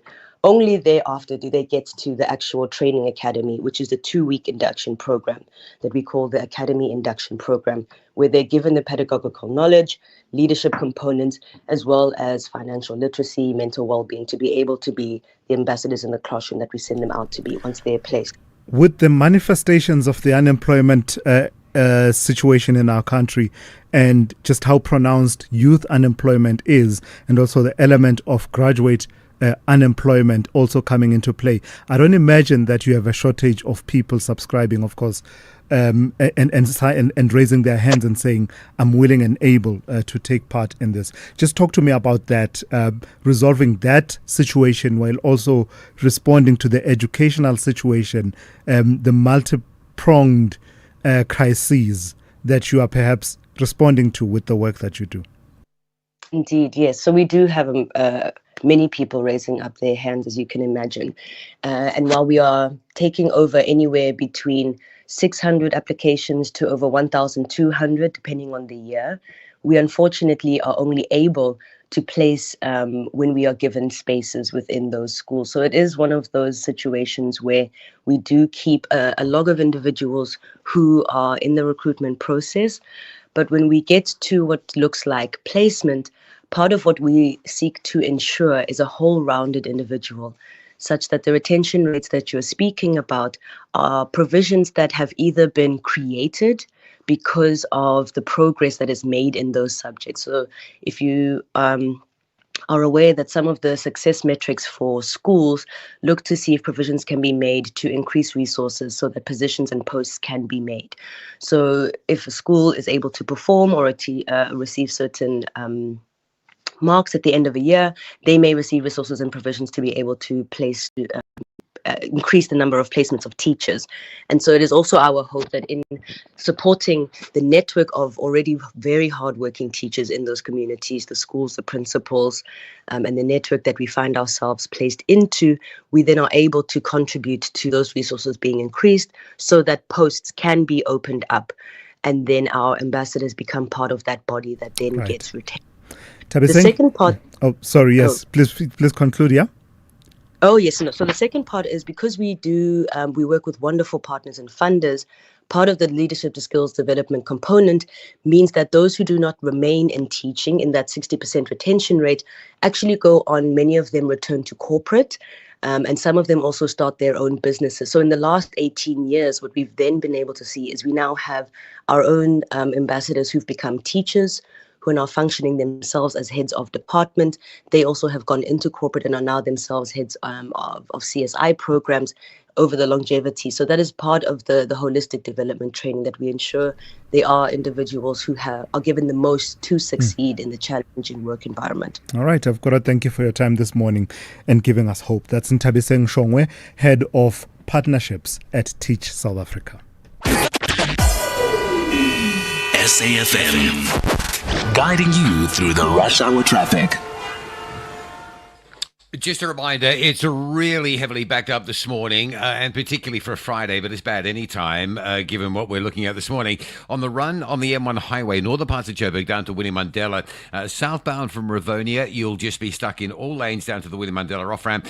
Northbound from about Beyers-Naudé, but certainly from Malabongwe, you'll be stuck in a big queue up to Winnie Mandela. And if you're coming out of four ways, gridlocking on Winnie Mandela from Witkoppen down through the highway. The root cause of all of this is a single set of traffic lights out on Winnie Mandela and Sloane on the south side of the highway. The impact that one set of traffic lights has is absolutely dramatic and amazing. Pictures of the congestion on the highway up on our x.com account at Traffic SA. Twitter, if you like, you can check it out there, Traffic SA. The N3 between Germiston and Galooly, still very heavy on the run up through Bedford, through roadworks, and plus a breakdown. Plenty of traffic on the Mike One as well, from Boyson through Empire, and then from sort of around about Killarney area, it all backs up through towards the Santon Drive exit. Still some slow traffic on the M1 south through Midrand towards an earlier crash in at Olifantsfontein. Olifantsfontein itself, a collision at Lever, so if you're leaving Blue Hills area towards the highway, that's still very slow as well. Durban side, we've had a big queue earlier this morning running up the M2 north into Gateway. It's a broken down vehicle which is still there, so just after Queen Andy Drive, you'll see that the tail lights all backed up, and you won't get out of that traffic really until you've got past that obstruction just before you get to the Gateway exit. The run up to Pietermaritzburg, all those breakdowns around Ashburton and Market Road, that's all being cleared up.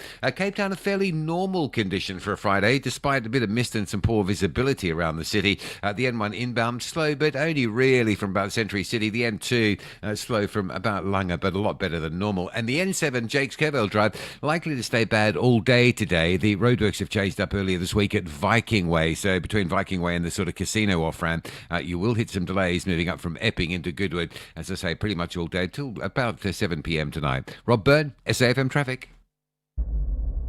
This February, love the truth, no matter how unsettling it is. They were called accidents, a slip, a fall, a tragic mistake. But what if they weren't? Fatal fall, murder or accident, investigate suspicious deaths. From balconies, staircases and cliffs. Where one question refuses to go away. Did someone push them? Through forensic science and haunting testimony, the truth is uncovered. Fatal fall, murder or accident. Tuesdays 6 p.m. only on S3. Open up. S3. In life's most challenging moments of loss, compassion can be your greatest comfort. You shouldn't have to face the financial burden of losing a loved one by yourself. Rest assured, Clientele's funeral plans pay out cash within 24 hours. You can cover up to 13 family members on one plan, ensuring all your loved ones are taken care of, and 3 children are covered at no additional cost. With Clientele, you are not just buying a plan, you are also buying peace of mind. When the time comes, you will need to make important calls with your 200 Rand airtime you will receive when you claim. Plans offer double accidental death cover as well as a transport, grocery and unveiling benefit. Apply today, it's easy. There are no medical examinations and no paperwork. SMS SAFM to 48031. That's 48031. Clientele Life is an authorized FSP and licensed life insurer. T's and C's online. Standard rates apply. Call Thulasizwe now. 086 000 2032. Landing lights in front of us. The landing gear is down. Let's land this plane. Not before we speak to Bonagele out in Cape Town. Good morning to you, Bonagele. Hey, Thulas, I've been hanging for too long. Look, I don't have much time, man. Look, sure. There's one and only thing that I would like to advise people with regard to the statues of Utatu Madiba and Utatu Oliver Tambo is to vote out the ANC. And something that is very much impossible for now, you understand? Mm-hmm. So that's a message that I want to share with them. Why do you say it's impossible for now? There are those who are listening right now yes. who hate and criticize making the statues and all this, saying quite a lot of things, you understand? But one and only thing that is not going to happen is for them, the only thing they can do is to vote out the ANC. We are still leading in this government of national unity. That's another thing that I want to tell them. But for them, in order for the ANC not to do and honor their heroes and heroines, vote them out. That's it. And it's not something that is going to happen in 5 years' time or 10 years' time. I'm saying this. So are you saying the ANC? Are you saying the ANC is here to stay and people must just deal? Say it again. I'm saying, are you saying the ANC is here to stay and people must just deal with it? Bonagele? No, I'm talking about those who hate and then criticize, making statues as if we must forget about the legacy that this legend played. You understand? Yes. I mean, for young kids and those who are coming up, they don't know about Madiba or Utatu Oliver Tambo, my friend. Yeah. So we're not going to forget about them. All right. That's one thing for sure. All right. Anyway. Thank you for that. Have a great weekend. That's Bonagele out in Cape Town. Let me quickly go to some of your voice notes. I want to take as many as possible. So never mind the order. It may be mixed up, jumbled up, but I do want to take as many as possible. Morning, Tuli, listen, Tuli. I'm not an EFF member, but I am a DA. Tuli. But I support the EFF bill. Otherwise, there's going to be too much corruption. Thank you. Rich Somerset. Morning SAFM, morning Thulas. This guy here with the people's pension and grant, he's talking nonsense, Thulas. The cycle works from 16 to 15. That's enough time for them. By the 25th, they can start paying the people their money. They are talking nonsense. These are stealing. Nothing more but stealing. These are politicians doing rubbish. Thank you, Thulas. This is Ernest Williams from Gilbert Estates, Extension 65. Good morning, Thulas. You know, Thulas, is it not rather funny that when a person is being sentenced, be it for corruption fraud, robbery, or whatever. The jail sentence, yes, that is mentioned and is in fact reiterated too. Yet, very, very few, or perhaps nothing, is mentioned of whether the money has been recovered or what happened to the money after he being sentenced. That is rather funny for me, really very peculiar. Pepilon Aldos. Papillon, actually, I do need to respond to that. That does happen. There's a fund called CARA, Criminal Asset Recovery Account. And I think I stand to be corrected, and Mtunzi, Maga, and others can come for me. It's okay. And Kaiser Khanyaho and others. I think at the last check, they had taken back some 4 billion rand of monies from criminal assets. And some of it had been diverted to policing programs, the whole fight around illegal mining, etc., etc. Anyway, just thought I'd weigh in on that. Let me end off with this one. Good morning, Thulas. You know, Thulas, is it not rather funny? No, man. I played exactly the same voice note. Oh, what's happening? Hey, Thulasizwe, good morning. Grant here from the Free State. Just listening to this lady talking about this chap who got the 7-year sentence. So he guilty of the crime, but he still gets to keep his pension. Wow, that's cool. I wonder if, I get what you're saying. But yeah, I think the answer is still the same. I wonder if part of that is considered to be proceeds of a crime, as opposed to you had your pension, which was work that was separate, wasn't a direct flow from the crime that you committed. And I wonder if there's going to be that criminal asset recovery process that has been running parallel to the prosecution. Anyway, we have to leave it there. Thank you for listening, and thank you for this week, by the way. Thank you for your engagement throughout. The Talking Point up next with Kete Mohlahlana. I'm Thulasizwe Simelane. You've been briefed.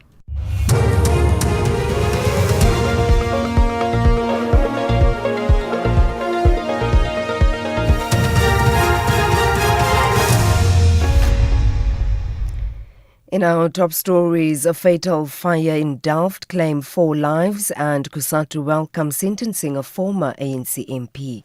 Good morning. 4 people have died in a fire in Delft on the Cape Flats. Cape Town Fire and Rescue Services say they were called out to the scene where several structures were alight in the early hours of this morning. Spokesperson Jermaine Carls says the cause of the fire is unknown. 3 structures, including a fruit and vegetable stall, a makeshift gym, and a gas cylinder outlet were damaged. Sadly, the bodies of 4 adult males were found with fatal burn wounds inside the makeshift gym. The South African Police Service will investigate the cause of this incident. 9 vehicles have been destroyed in a fire at the Nyanga taxi rank on the Cape Flats. The incident occurred in the early hours of this morning. Fire and Rescue Services spokesperson Jermaine Carls says the fire has been extinguished. No injuries were reported and the cause of the fire is unknown. Labour Union Kusatu has welcomed the 7-year prison sentence handed down to former ANC MP Vincent Smith. Kusatu says this sends a strong message to other MPs currently serving in government. The Johannesburg High Court sentenced Smith yesterday following its verdict on charges of fraud and corruption linked to receiving kickbacks from the now defunct facilities management company Bosasa. He pleaded guilty to charges of fraud, money laundering and contravening the Prevention and Combating of Corrupt Activities Act. They are linked to undisclosed payments and the non-disclosure of 28 million rand in taxable income between 2009 and 2018. Kusatu's Parliamentary Coordinator, Matthew Pox. We think definitely people who have had their hands in the cookie jar should be worried about it, because if it could happen to a senior member of Parliament, though he was no longer in Parliament, well, I think for us that's a welcome signal, because for far too long there have been convictions, but they've been of relatively junior officials in the state. It's not a senior politician. So I think for us this is a useful signal. But, people have short memories, so we'll need to see continuous people being sentenced to prison. That'll really begin to send a powerful